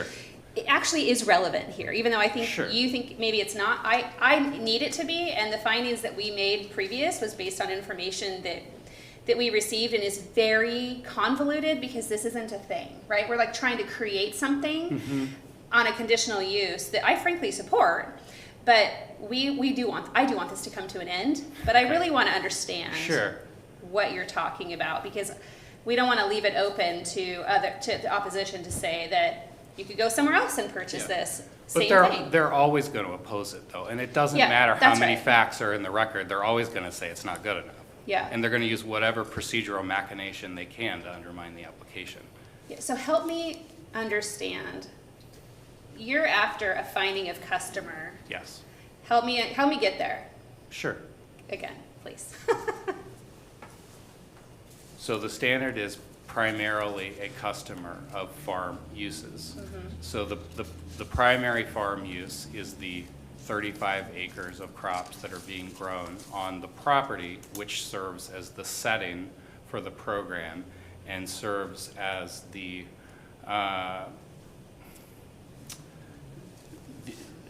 program is using those crops for its educational function, to understand what these crops are, how they grow, how farmers determine how nutrients and, pest control methods are used, how they determine what the quality of a particular crop is, what the market for that crop could be.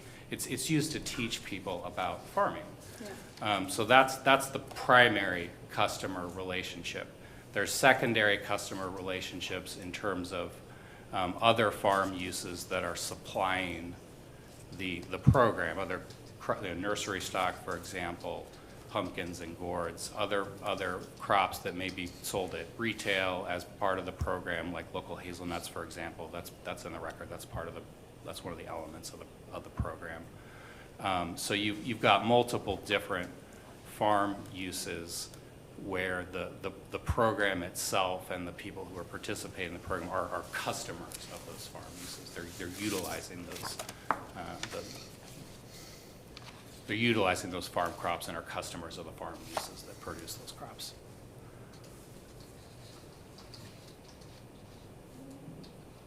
Okay. Commissioner Cameron, do you have anything? Well, yeah, the hearings officer mentioned the need to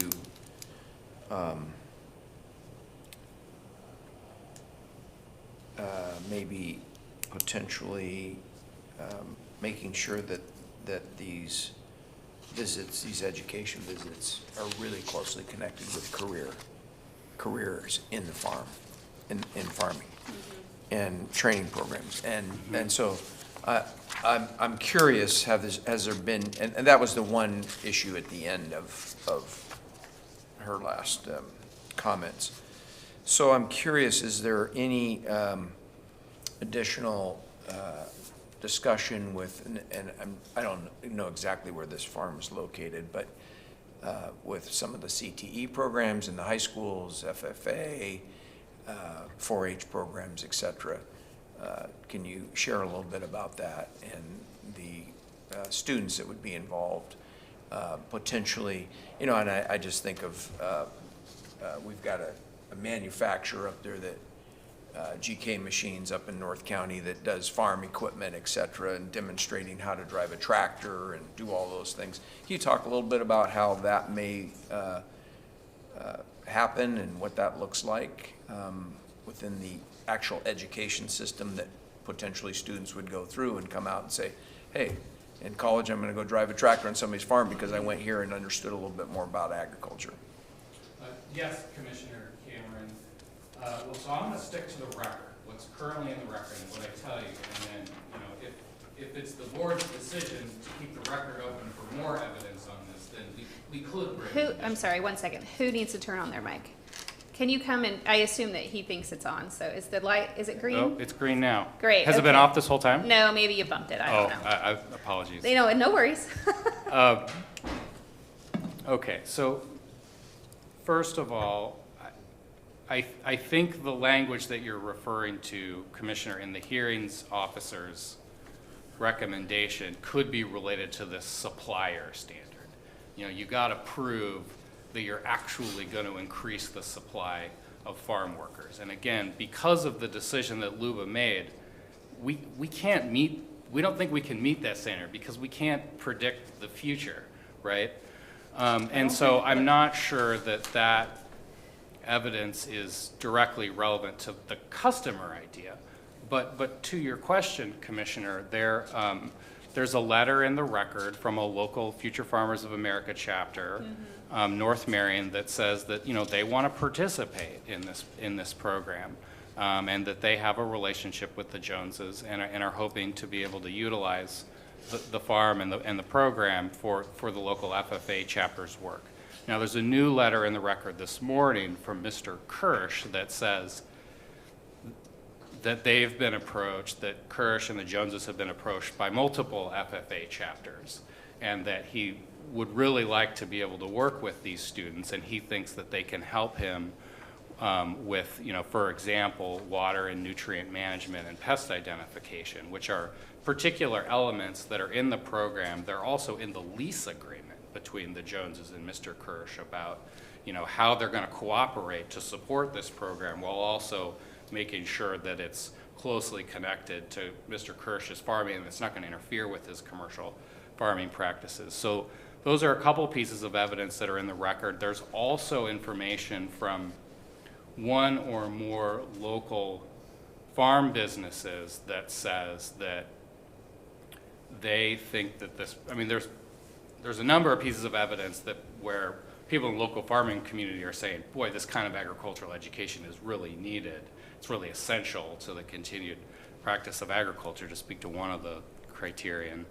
And there's one or two particular farm businesses that are saying this might help to, you know, kind of train and motivate people to come work for my business.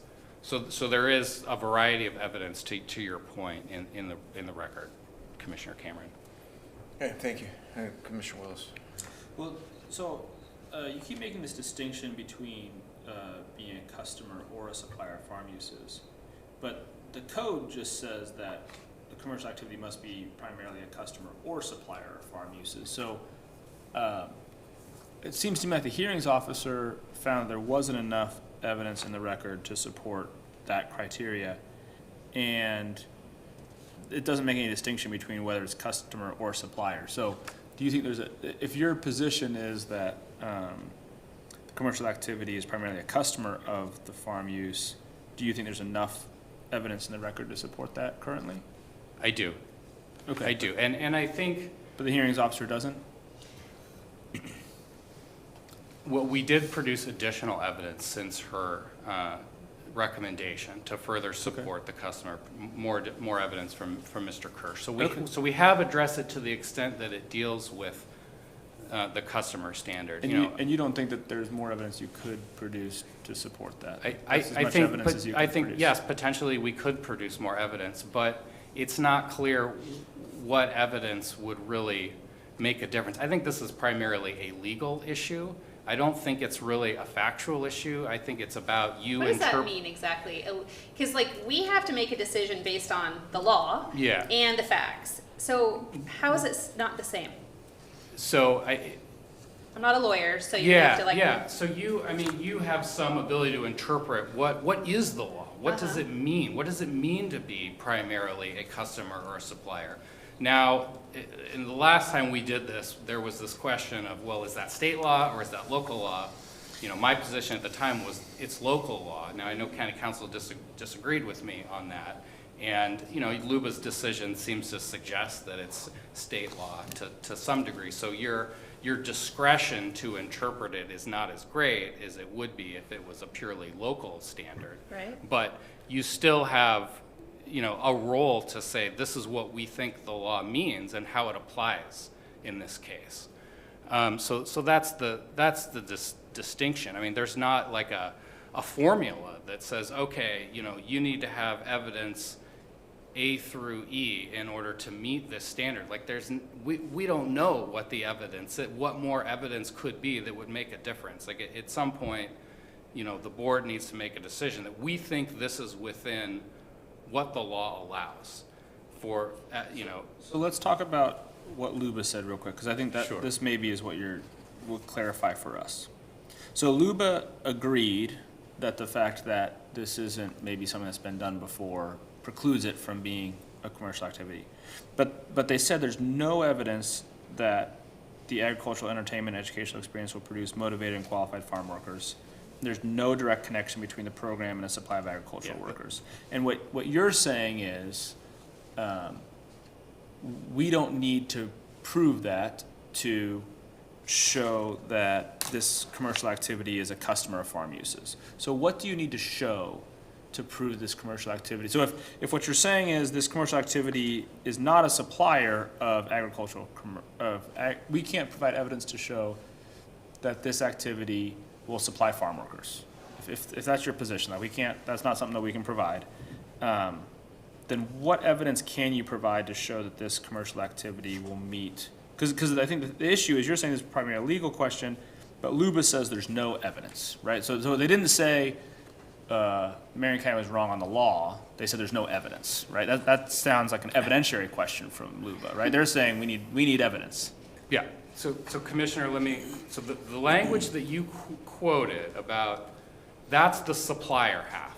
of the criterion. So I'm saying we're conceding that Luba's decision makes it impossible for us to meet that standard. So what evidence do you want to provide or can provide to show that or have you provided to show that the commercial activity is, I guess, a customer of farm uses? Okay, so I just talked about the supplier half. Now, on the customer half, the reason that Luba said there's no evidence of a customer is because Luba said the evidence wasn't strong enough to show that the property is in farm use. So that's a really important component here. Now we've produced additional evidence to show that the property, because what Luba says in another part of the decision is, well, the evidence just shows they're growing plants. So I just want to Right. cut you off real quick. So you're saying that the evidence that you've recently produced about Kirsch Farms farming and other crops that are going to be grown in a greenhouse is satisfying Luba's statement that there was no evidence of that? Yes. Okay. Yeah, and the hearings officer suggested that too. But What did you submit this morning? We submitted another letter from Mr. Kirsch that explains his purchase orders and where the crops that he grew came from, and there's additional discussion there about the particular activities of the program and how they relate to his farming. So we submitted that, and we submitted a couple of additional purchase orders from Mr. Kirsch from 2022 that fill out the entire picture of all the farms that he grew wheat on and all the purchase orders that go with that. Because what the friends Did you say group, that he grew wheat on? Wheat. Oh, wheat. yes, soft white wheat, not wheat. I mean, it is the word, right? I was like, oh, wait. Sorry. Yeah. Okay. No, I mean, we're cannabis talking is about grown in Marion traditional, County. I just- widely accepted farming practices. I would probably feel differently about it if you're bringing kids in. Anyway, sorry. Thank you for the clarification. That's I illegal in Marion apologize County. for hearing that wrong. Madam Jane? Chair, If I could just make a comment. Sorry. I think the reason why the hearings officer and Luba focused on the supplier side is because that is what the applicant brought. Right. It That's right. sounds like after the hearings officer reached her decision and issued it, there's a new argument now that, okay, now we're a customer. I'm not saying that the board can't find that. My concern is that if there's not time to review that evidence, to really assess that, to have the opponent weigh in on it, that this is just going to come back to the board. So this may be something that you want to leave the record open, do the 7, 7, and 7 days, and really analyze what is essentially a new argument that was raised this morning. Thank you. Kevin? Can I respond to wait, that? I Wait, wanna- and just a that's minute. not- Commissioner Cameron really just needs to before speak. you do, Yeah. and counsel, thank you for that, because you made a comment in the record about FFA students. Commissioner Willis says, there's no way to prove that, education's gonna lead to farm jobs. I'm sure the FFA has some statistic, I literally wrote that down. that says these students that are in this program, of the percentage of them, go on and work into farm use, right? And stay in the farming community, whether it's their parents' home or somebody's home, or, work during the summer while they're in college. Put that together and show me that, because that's the kind of thing that I'm reading this to say, how do you prove that there's careers that are gonna come out of the use of this customer, which is the education portion of this? Which is the I'm sure it's out original there somewhere. application.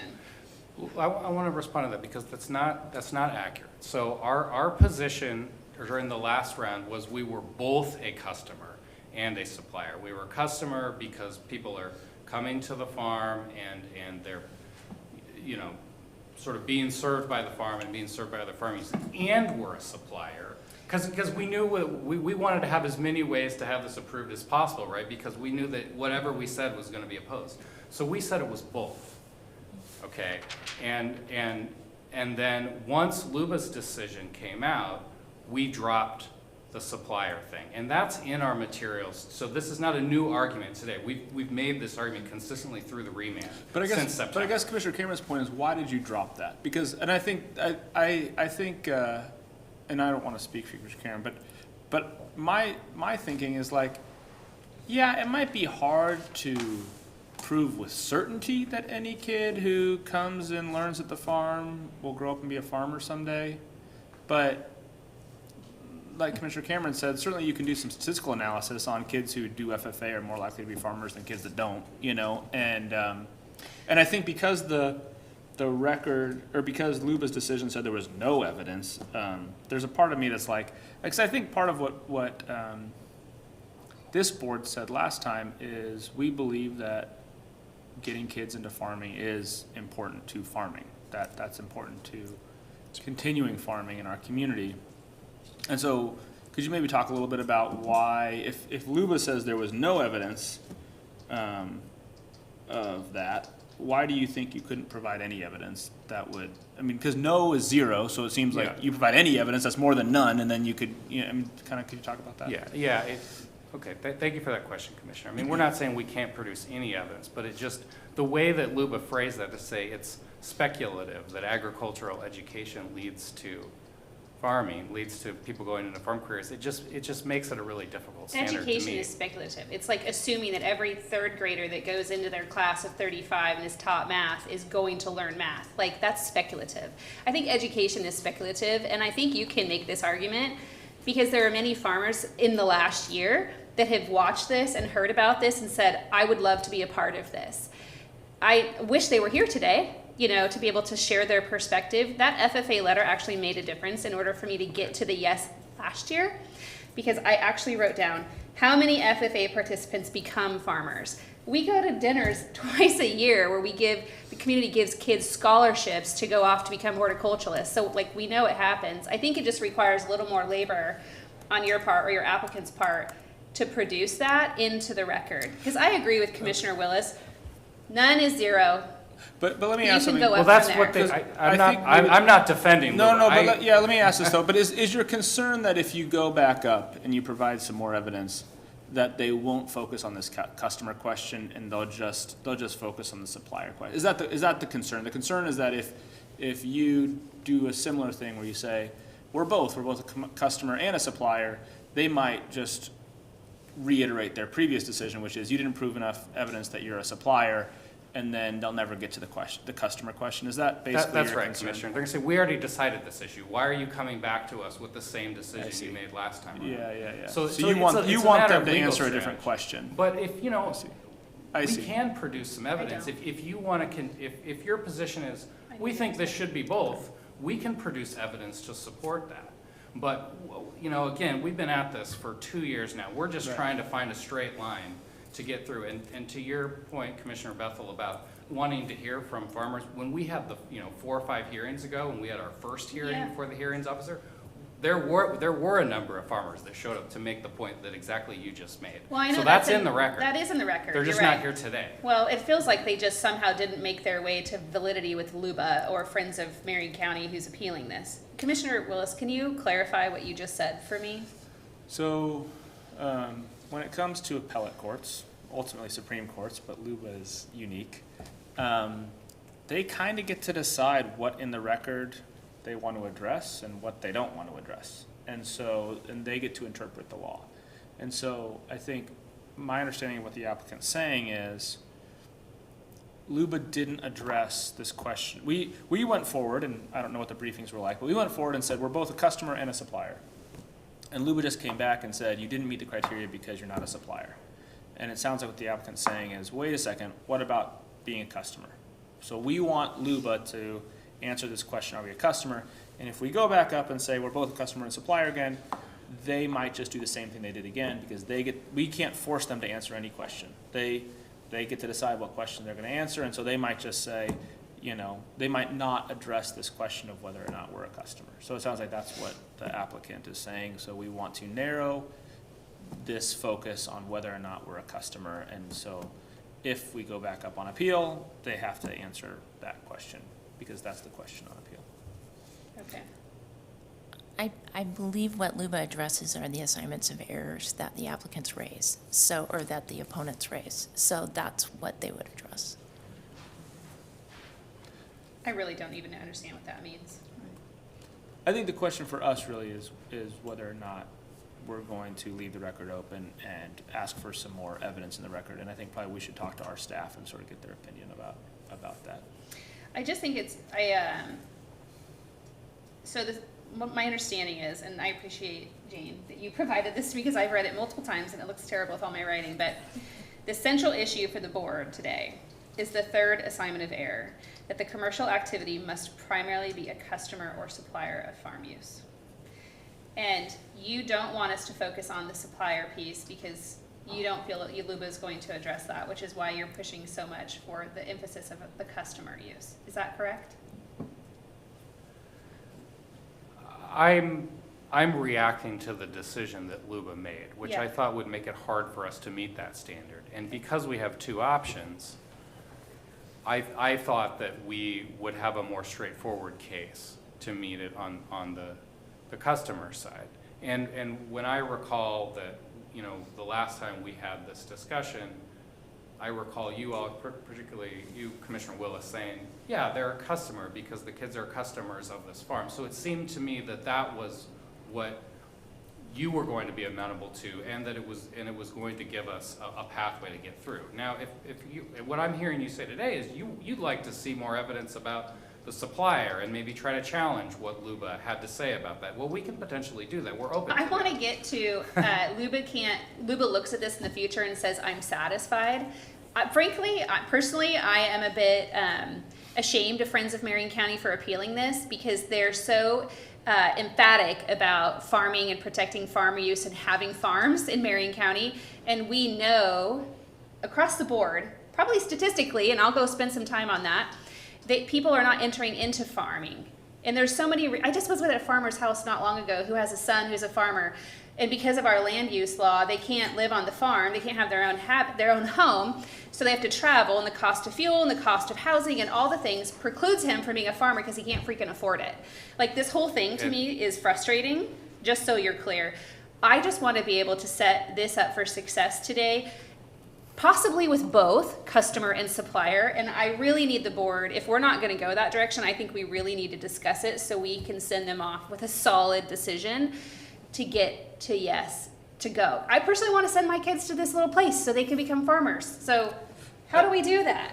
So, I mean, I think we need to talk to staff, but my read on this is more, and this is where land use in Oregon is super weird. This is more of like a policy question than it is really like a legal question, where I think the policy of EFU land in Oregon is it's for farming.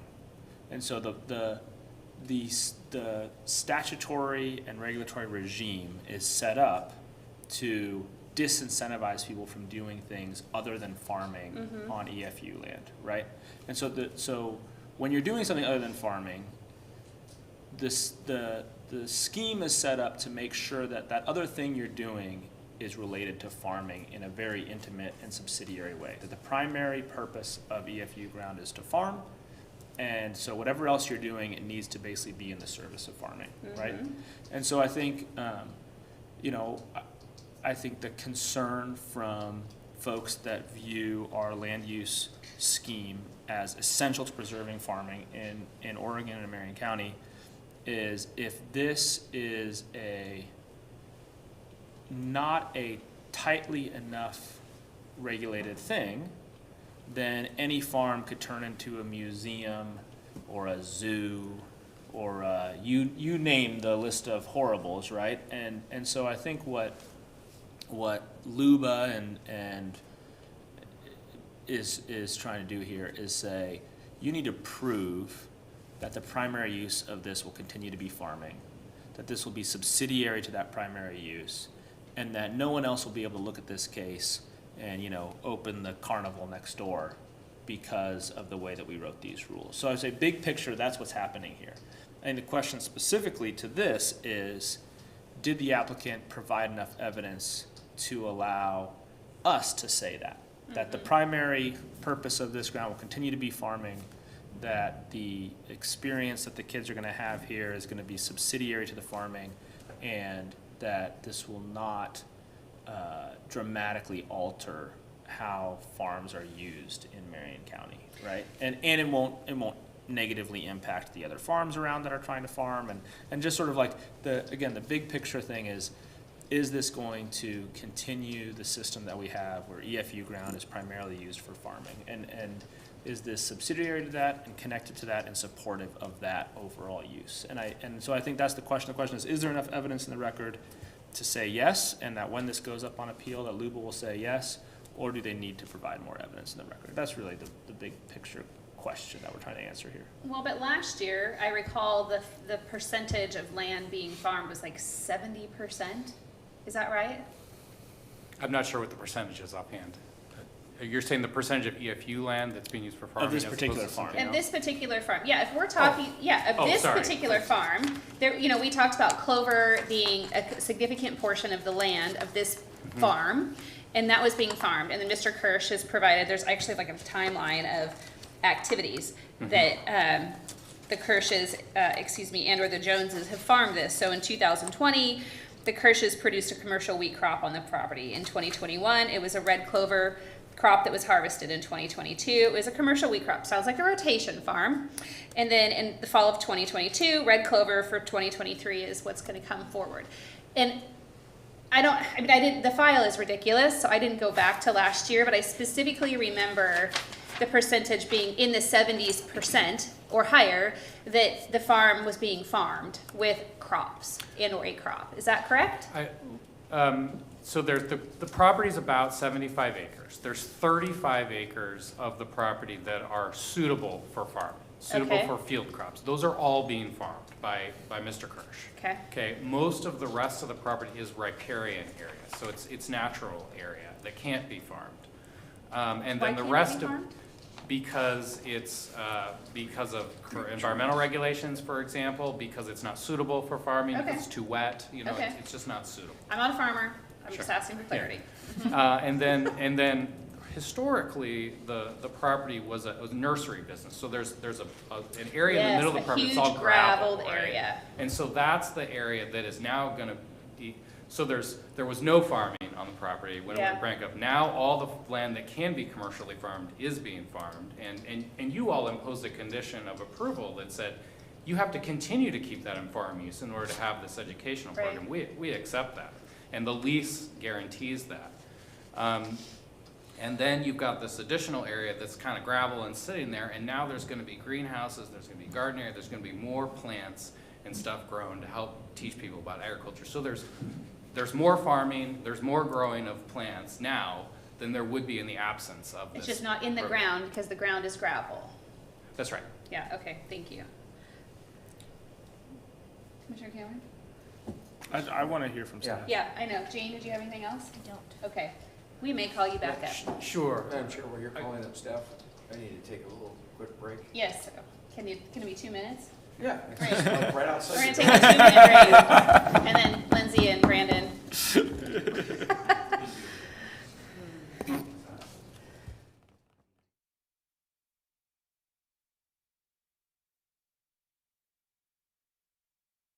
All right, thank you for that. Land use hearings are really important, and so we're gonna try to take our time, and sometimes that requires breaks. So before we actually get to staff, we're gonna continue on with those that have signed up to speak on the record.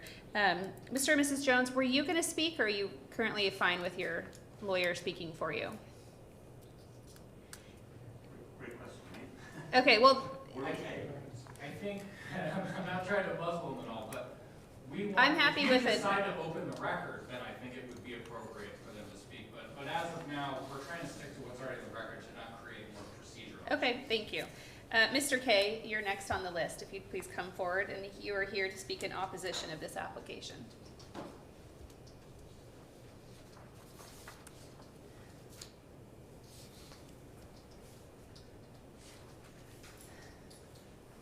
I just literally followed him out of Fred Meyer on Monday.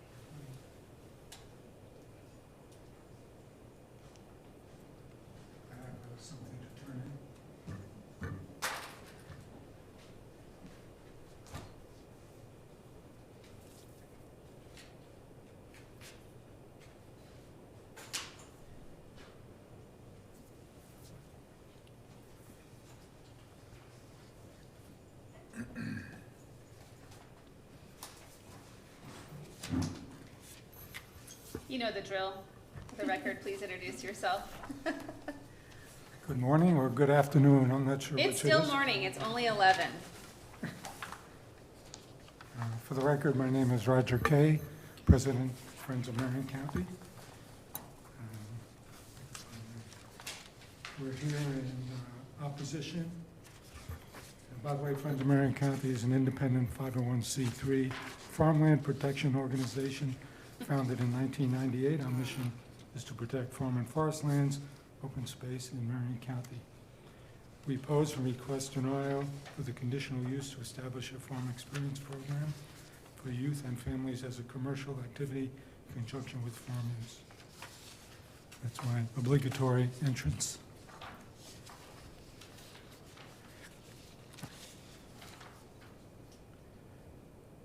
I have to find certain things, so bear with me. Thank you.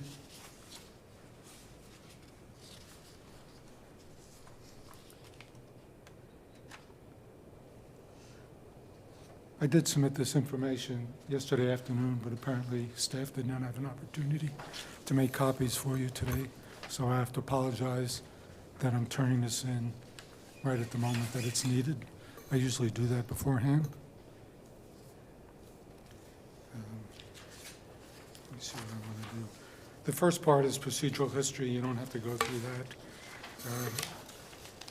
Page 2 starts with the applicant's complaint of missing documentation. You know, the applicant complains that they submitted this evidence at the beginning, at the LUBA hearing, and LUBA found that they did not provide any information and the county had not received it from the applicant. And again, the applicant wrongly assigns blame to Marion County for omitting this documentation, and the applicant had ample opportunity to object to the record, and by not doing so, forfeits the right to argue that point in the LUBA remand request. We therefore object to any of that information that was entered into the record to the HO and omitted at the date of the hearing.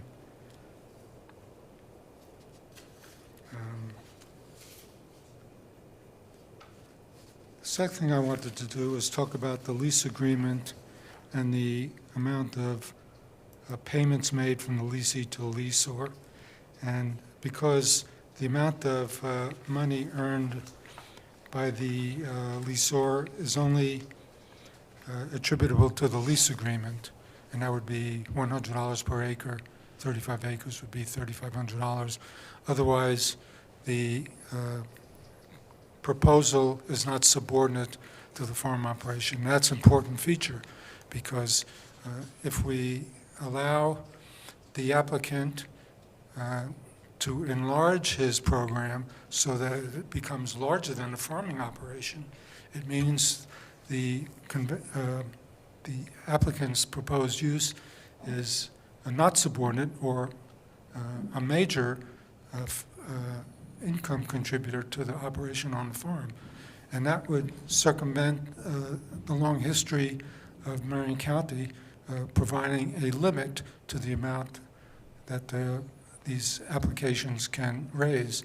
So if we're looking at what the county uses now, they use a limit of 25%, but we agree that that might be enough, perhaps 50%, but no more than 50% can be attributed to the use of the proposed use because it would be predominant income earner to the property and not subordinate to the farm operation.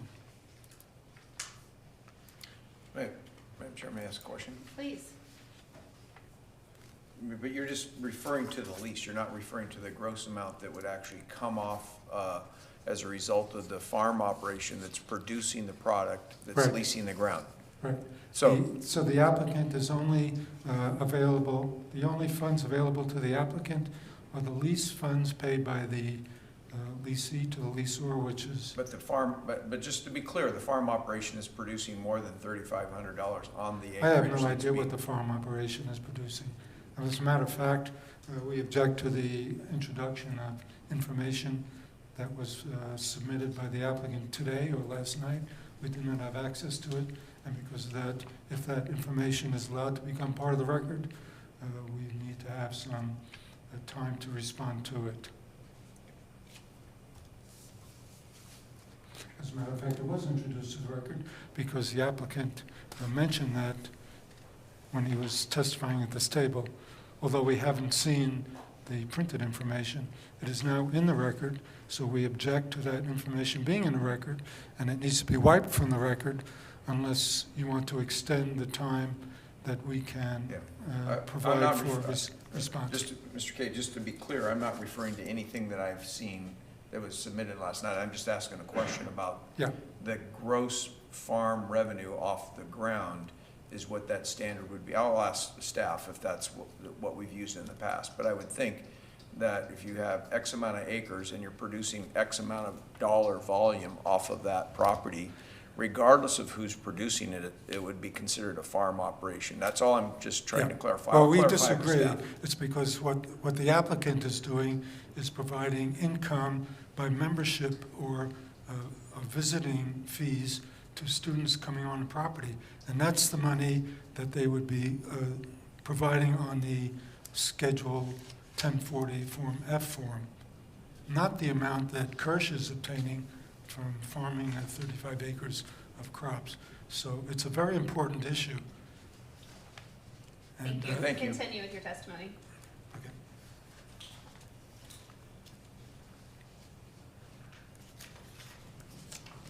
Let's see where I am here.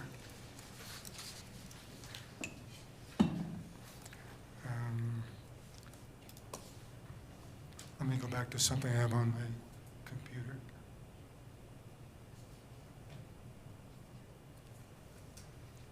So my written testimony is lengthy and more complex, but I don't want to go through all of it.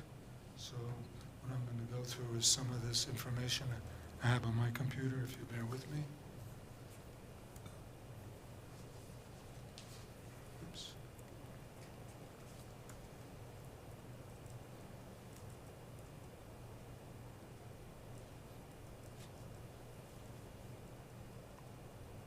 Also, I received an email by my attorney that said he'd like to be given permission to re-enter the hearing because of the new information that the applicant submitted.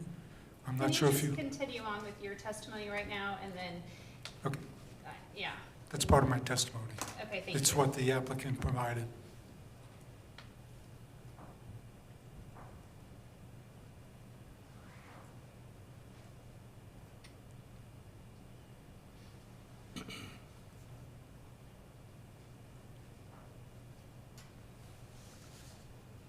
I'm still looking for it here, hold on.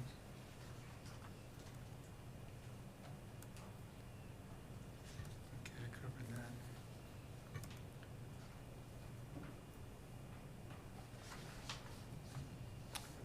We also object to the 3 working days' notice of the hearing because that's insufficient by state law, and that was provided only to us on Friday.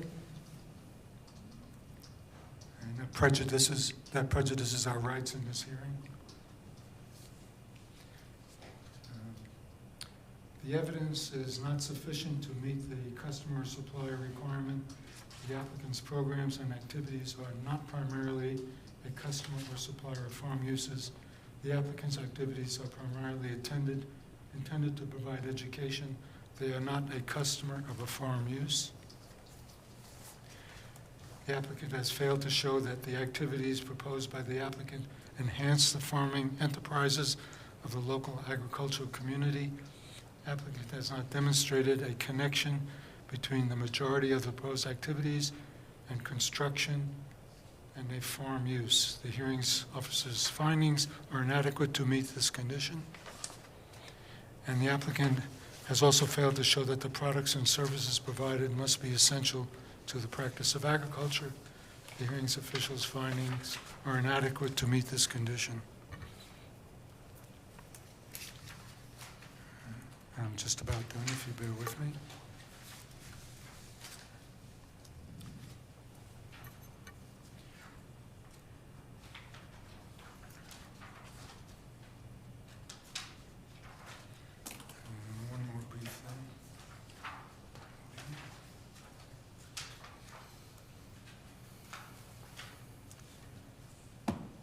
So a commercial activity in conjunction with farm use, or CACFU, as the acronym is pronounced, requires that the commercial activity be subordinate to the farm use. The applicant is applying the court's decision on wineries to the CACFU, so the educational program that is proposed. If, for example, the applicant's CACFU far exceeds the farm use in terms of income, effort, acreage, or any other relevant factor, then the CACFU becomes the primary use of the property and the farm use becomes subordinate. The subordinate use cannot provide more than 50% of each of those relevant factors. Therefore, the county's limit of 25% income is an appropriate measure to restrain the subordinate use from becoming the primary use. The hearings officer has not addressed this possibility in the analysis of income from the CAFU, and the suggested conditions of approval do not address that possibility.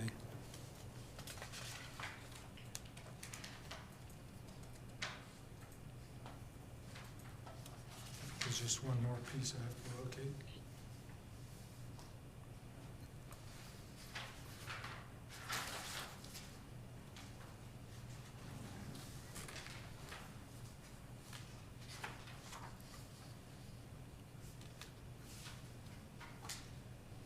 Bear with me.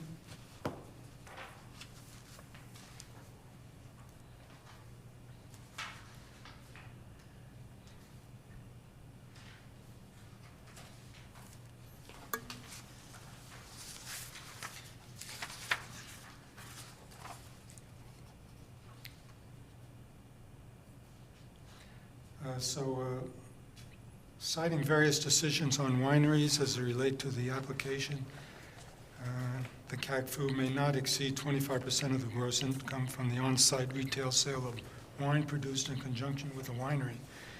If the applicant relies on these court decisions to argue that this program should be permitted, then the applicant must be held to the same standard as permitted for a winery. Because the maximum allowed earnings from the CACFU cannot be 25% of the gross income from the property owner's farm income, the county staff is correct to limit the income for the CACFU. As we noted above, the income from the farm to the applicant is a lease payment of $3,500, which is the total amount the applicant is allowed to report on Form 1040 Schedule F. If, for example, the applicant's CACFU far exceeds the farm use in terms of income, effort, acreage, and any other relevant factor, subordinate use cannot provide more than 50%. And in terms of the educational program,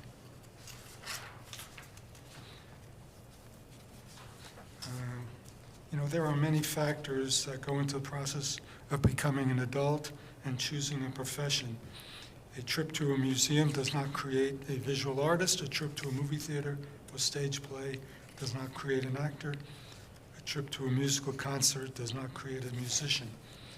A trip to McMinnville does not create a pilot or astronaut. Creating a temporary interest in a particular field of study does not create a practitioner of that occupation. As Luba stated, the major flaw in the county's reasoning is that there is no evidence that agricultural, entertainment, and educational experience that the program provides will produce motivated and qualified farm workers. That's all I have. Thank you. Thank you, Mr. Kay. I just want to respond quickly to the statement that you made about what does or doesn't make an employee. I'm sorry, what's that? You just read off that going to the theater doesn't do certain things, the exposure to certain activity doesn't actually produce careers, and I respectfully disagree. I just want to point out to you that in Marion County, we actually have 2 career technical education centers that both in fact do what you say doesn't happen. We take students, millions of dollars have been poured in as taxpayer dollars in the Salem-Keizer public school system, and another neighboring program that supports all the rural counties of Marion and Yamhill, where students in fact come to a facility and are exposed to, at this point, 17 different industries with the intention of giving them access to a career path. When you say, if I went to the theater, it's not going to produce a career for me in theatrics, that might be true because I'm not submersed into the activity. But when you go to something that's education focused and you give me access, and I know this happens because I was a poor kid in East Salem Like acting lesson. that didn't have access to farms, and now I just bought a farm and I'm trying to figure out how to be a farmer. If I would have had an education access component, then maybe I'd be a successful farmer earlier in my life. But I find it to be dismissive and a bit disrespectful to state that what the Joneses are trying to do won't get the outcome you expect.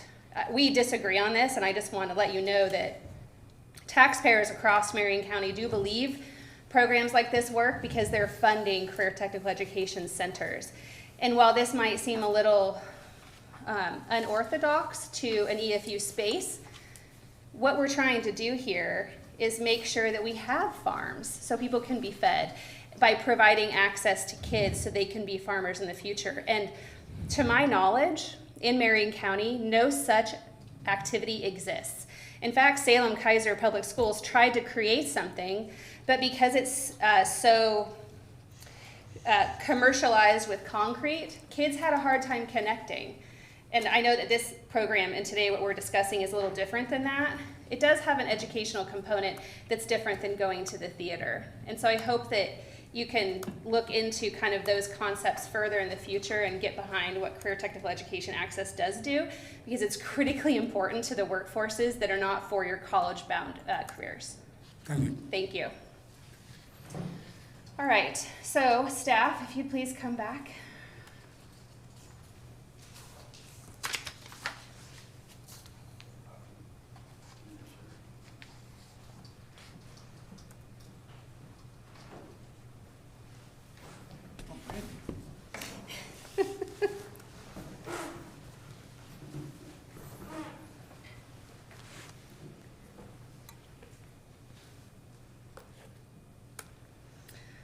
Thank you. I'm sure there's a million questions. I'll let Commissioner Willis start. Do you have anything? I just have one Okay. question, which is, to our team, do you guys think that there's enough evidence for us to make, in the record for us to Oh, make your a decision microphone today? is speaking. This is For Brandon the Reich. record. Yeah. For the record, Thank Brandon you. Reich, Marion County Planning Director. I think the argument here today is clear in the idea that students can be customers of an educational use. So I want to go become a doctor, I choose the college I go to, I purchase the education from them and get a degree. And so I think that argument as students as customers can be made. I think there's a potential to provide additional evidence, because if you are trying to establish this where people come and choose you to purchase further education, you could have a curriculum. You could say, these are the classes we're going to teach. This is the degree or the certificates we're going to give. This is, the times a year we offer, just like a school would do, and say, this is the education we're providing that people can purchase as consumers of us. And you can only achieve this if you're on our farm, because we have the aspects that we need here to provide those classes and that curriculum. So I think there's a potential to provide some additional detail that maybe could be convincing to LUBA, but I think the argument's there. And it's impossible to always know how much evidence LUBA is going to want, so. Okay. Because the applicant seems like they feel satisfied that they've submitted sufficient evidence to make that argument. I think there's adequate evidence to make the argument. Okay. Whether there always could be more to flesh that out and provide some little drill down detail. I guess I'm not entirely clear what evidence has been presented by the applicant for the customer piece. And I'd really love help on that. I mean, I understand the whole Kirsch thing, and I get it, that there's farm practice happening. But when I'm trying to get to kids or customers because they're purchasing an education, what has been presented to the record? Well, in today's submittal, Okay. the evidence is from Eric Kirsch, and it says on the kind of the last page of the typed, for example, high school biology students or FFA members may help me monitor soil and water conditions and identify pests. And so that indicates to me that, okay, so they could do classes in identifying pests and how to monitor soil or water moisture conditions, how to apply pesticides and fertilizer. Here are the potential students or customers for us, biology students, FFA students. I think you could flesh that out by saying, here are the classes, here's the curriculum, here's who we expect to attract, here's what we can offer as a certificate. Maybe we do multiple classes, we offer a certificate. I don't know how they plan to arrange this, but there's some evidence that there are classes could be offered in Sure. these things. Maybe it's a little bit of interpretive on our part. Yeah, at this I stage. think you're right. I think we've heard from their attorney, and we've heard in the past, and he earlier today talked about nature walks, and I was like, okay, that might be a stretch. But if on a nature walk, you're identifying invasive species that are gonna produce a harm to a crop, or, I don't know, or animals that, may exist, rodents that exist that hinder a waterway, that is gonna hinder a crop. That's what basically you're saying, is that there's not enough detail, or there could be more detail, because I don't actually understand. I don't know what has been submitted other than Mr. Kirsch's information, because before, there wasn't a lot of information on the customer piece as far as like what the education would look like. And I don't need a certificate to be satisfied. I just really want to understand what the educational component is going to be of the students. And I honestly don't think there's anything wrong with asking the question. Commissioner Cameron?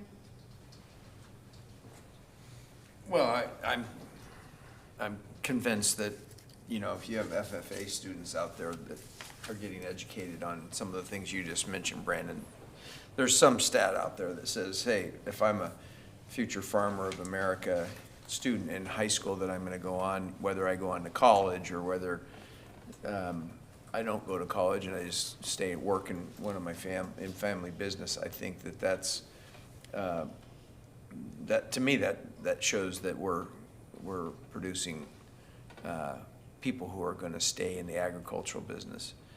That's the fact that I want to make sure that I'm standing on, is that there's a fact out there someplace that says FFA students are going to go on to be farmers. Not all, not 100%, but I think that's important for the record. The other side issues to that, and I'll just speak from personal experience. I worked on a farm when I was 14 years old, hauled hay, did all that stuff. I'm not a farmer, but I'll damn well, whenever I go out and see what they're doing, I appreciate what they're doing. And I think respect for that industry. I'm sitting in this chair today protecting farmland like I do, because we got to feed the world, and those people work hard, and they rely on things that are out of their control. And so I think there's other side benefits to respecting this industry. But the fact is not that. The fact is, I believe that there's students that come out when they're exposed to an educational program that go on.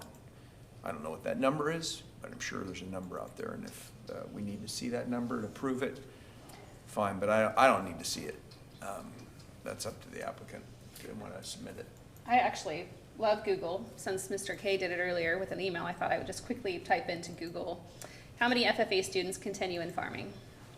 And in Oregon, there's currently 15,043 students in FFA, and according to the National FFA chapter, 67% of FFA students engage and continue in farming, and then it lists off the types of farming that they do.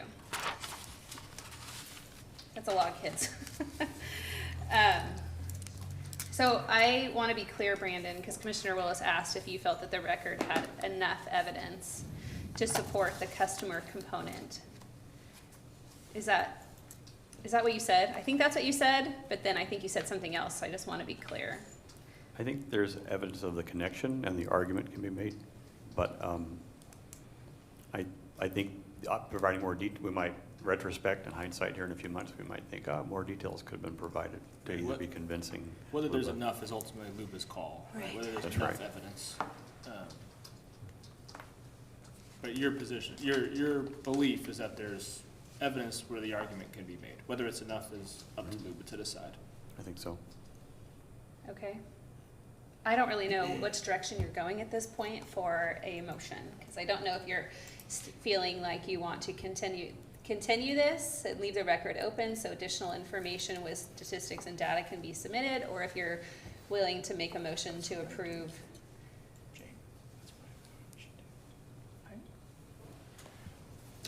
I don't know, I mean, it sounds like the applicant just wants a decision from us today, so I'm open to that, so long as our staff thinks that that's appropriate, but I'm also open to something else.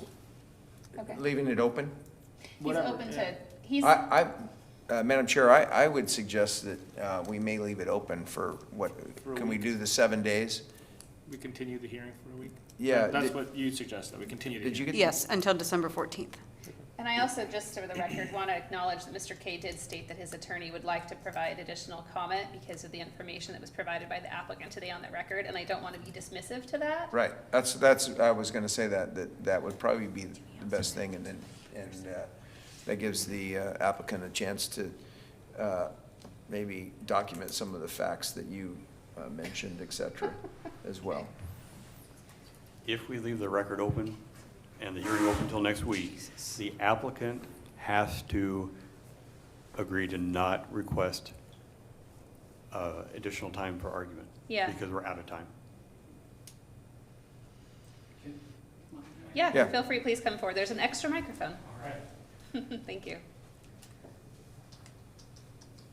I think it's red when it's on the. Red is good. Red is good on the remote ones. Can everybody hear me okay? Go ahead and tap it just in case. The microphone, like, Nope. maybe the battery's dead, so you get to share. Yeah, that might be a battery light that's flashing.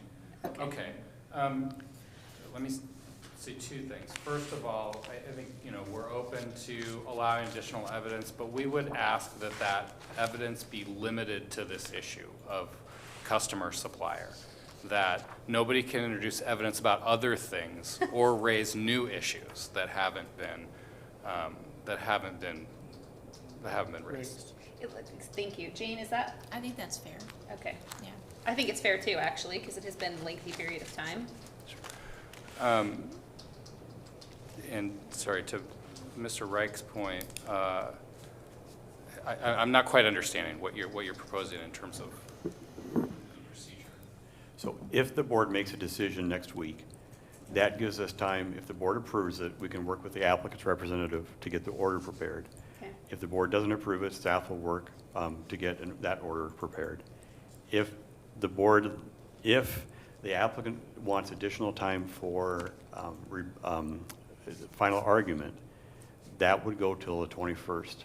The board would have to meet again on January 4th to make the decision, and then we'd have a limited time to either work with the applicant's rep on an approval or to work if there is a denial. So if we hold it open until next week,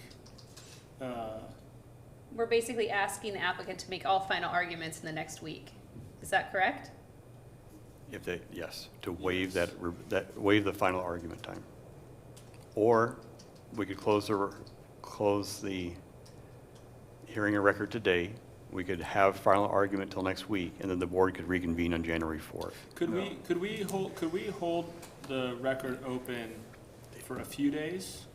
And then, because, hey, Brandon, I think here's, and I'm not gonna speak for the applicant, but my concern would be that someone submits something right before the hearing next week, and then either the applicant or the opposition doesn't have time to rebut it. Could we leave the record open for a few days and then close it, say in Till Monday? 3 or 4 days? And then that gives people time to review whatever is submitted before Wednesday. If you leave the record open at all, you have to, I have to think about it, at some point, give the applicant 7 days. You could do 2, 2, and then 7, or you could do 3, 3, and 7.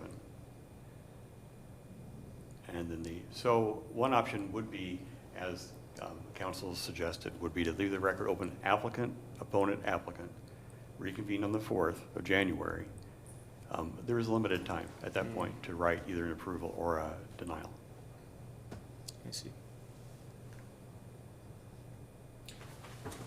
Commissioner? Madam Chair, Brandon, what you just said, we cannot leave the record open, we can't leave the record open for, as Commissioner Willis said, till Monday. Close the record and then reconvene on Wednesday to finish this? If you did that, there could be no new testimony at the hearing. The applicant would have to agree not to have their full 7 days after the record is closed to the testimony from the opponents. Well, what if, if the applicant can agree to waive whatever rights they have here, would the applicant agree to truncate it? So you waive your 7 days, but you still have from whatever it would be, Monday till Wednesday does that make sense? So rather than it be like you don't get any rebuttal time, it would be, You'd get 24 you hours. get, or 48. 48. 48 hours.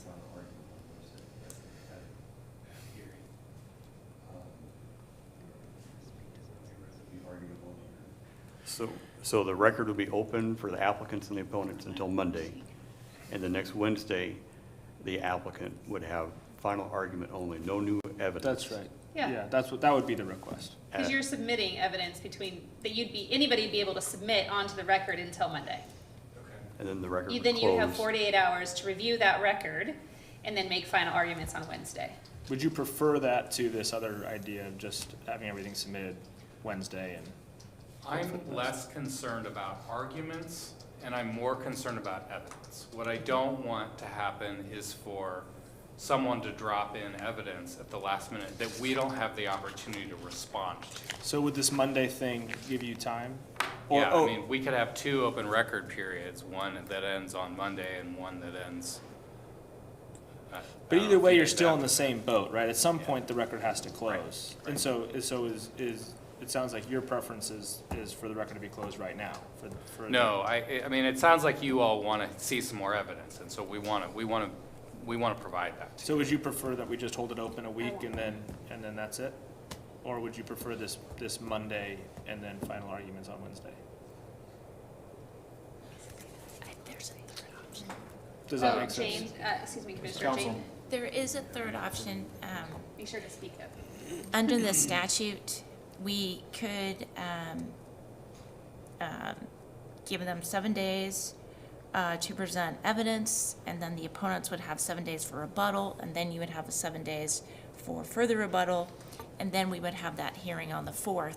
And I think what Brandon's concern was, because the 120 days runs, I think it's January 20th, you'd have about 2 weeks to get this final order together once the board made its decision on January 4th. So that's a third option. And staff, do you just not feel that's sufficient time, 2 weeks? I know your workload is gigantic, but land use hearing seems to be the priority. It is a real priority, and we would make it work, but we'd have limited time for both the internal work, to work with the applicant, and to work with, Yeah. you would have almost no time. Yeah, I review. don't, that would be a concern of mine, is I wouldn't want to be in a situation where, yeah. So we could just we could continue the hearing until next week. We could take whatever evidence is there, make whatever arguments we have at the time, close the hearing, close the record, make a decision, and then we get to work on the order. And so long as we limit the evidence to this question, you would be comfortable with that? Okay. So it's a 1 week continuance. Yeah. We meet again next week. It's continued only on this issue. Only on Customer and supply. supplier. I think that's a good solution. Okay. Okay, You're good? if we're good, then can Commissioner I'll Willis, make the would you motion. please make the Okay. motion to close the hearing and? Okay.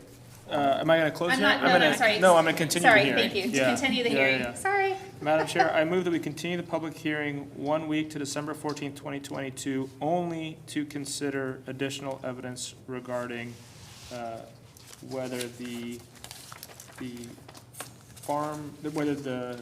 educational program here is a customer of farm use. Or supplier, sorry. Nope. Jane? Well, no, I just want to say, only to consider, so you're going to leave the record open to accept evidence on that issue. Correct. Okay. Do you want me to re-say that? I think it's on the record. Okay. Yes, to accept evidence only on that issue. Okay. I'll second your motion. Thank you, I have a motion and a second, is there any further discussion? Mr. K, please be sure your lawyer knows. of this time frame, so that way he has the ability to engage before Monday or by Monday. And with that, all those. No. Nope, by Wednesday. Wednesday. We're holding it open until the We're 14th. holding it open the whole way. Yes, that's what we. 7 days. That's what we discussed. Oh, I'm sorry. Yeah, Till sorry. Wednesday. Yeah, we'll be here Wednesday. I know we'll be here Wednesday, but The record's open. he likes to submit things in writing. And does that need to be done by Monday in order for us to see it? No. Okay. Okay, well, make sure we see it. Yes, Lindsay? Just to clarify for anybody that wishes to submit comments, they would need to be provided to staff to print out prior to, I believe it's 5 PM, the day before the hearing. Anything after 5 PM, staff cannot print out and bring to the board hearing. Okay, so for clarification, anything that needs to be provided to the Board of Commissioners for the Wednesday, the 14th, needs to be submitted to staff at Public Works on Tuesday, the 13th by 5 PM. That's correct. Thank you. Okay, I have a motion and a second. All those in favor, please say aye. Aye. Aye. Aye, the motion passes. Thank you all for your time and commitment to this. I'm going to adjourn the public hearing and resume regular board session. And just quickly, for the record, I want to say that this Saturday in Kaiser is the largest light parade in Oregon. And I encourage everyone to come out. River Road will close at 6 PM. And they have more than 60 floats that have entered, marching bands and colorful activities. It's a great time. It's freezing cold, so dress warm. There's vendors along River Road that you can purchase hot cocoa and all things from. And so River Road closes at 6. The parade starts at 7 PM. Saturday. And if you have questions or whatnot, you can go to the Kaiser Chambers website to learn more about that. Do you have anything for the record? Well, or if you can't be there, you can come up to Detroit and look at the beautiful Christmas tree that's lit up in the park. That was fun on Saturday. I agree. It is beautiful. Do you have anything? No. Okay, well, thank you, everybody. Have a good day. Meeting adjourned.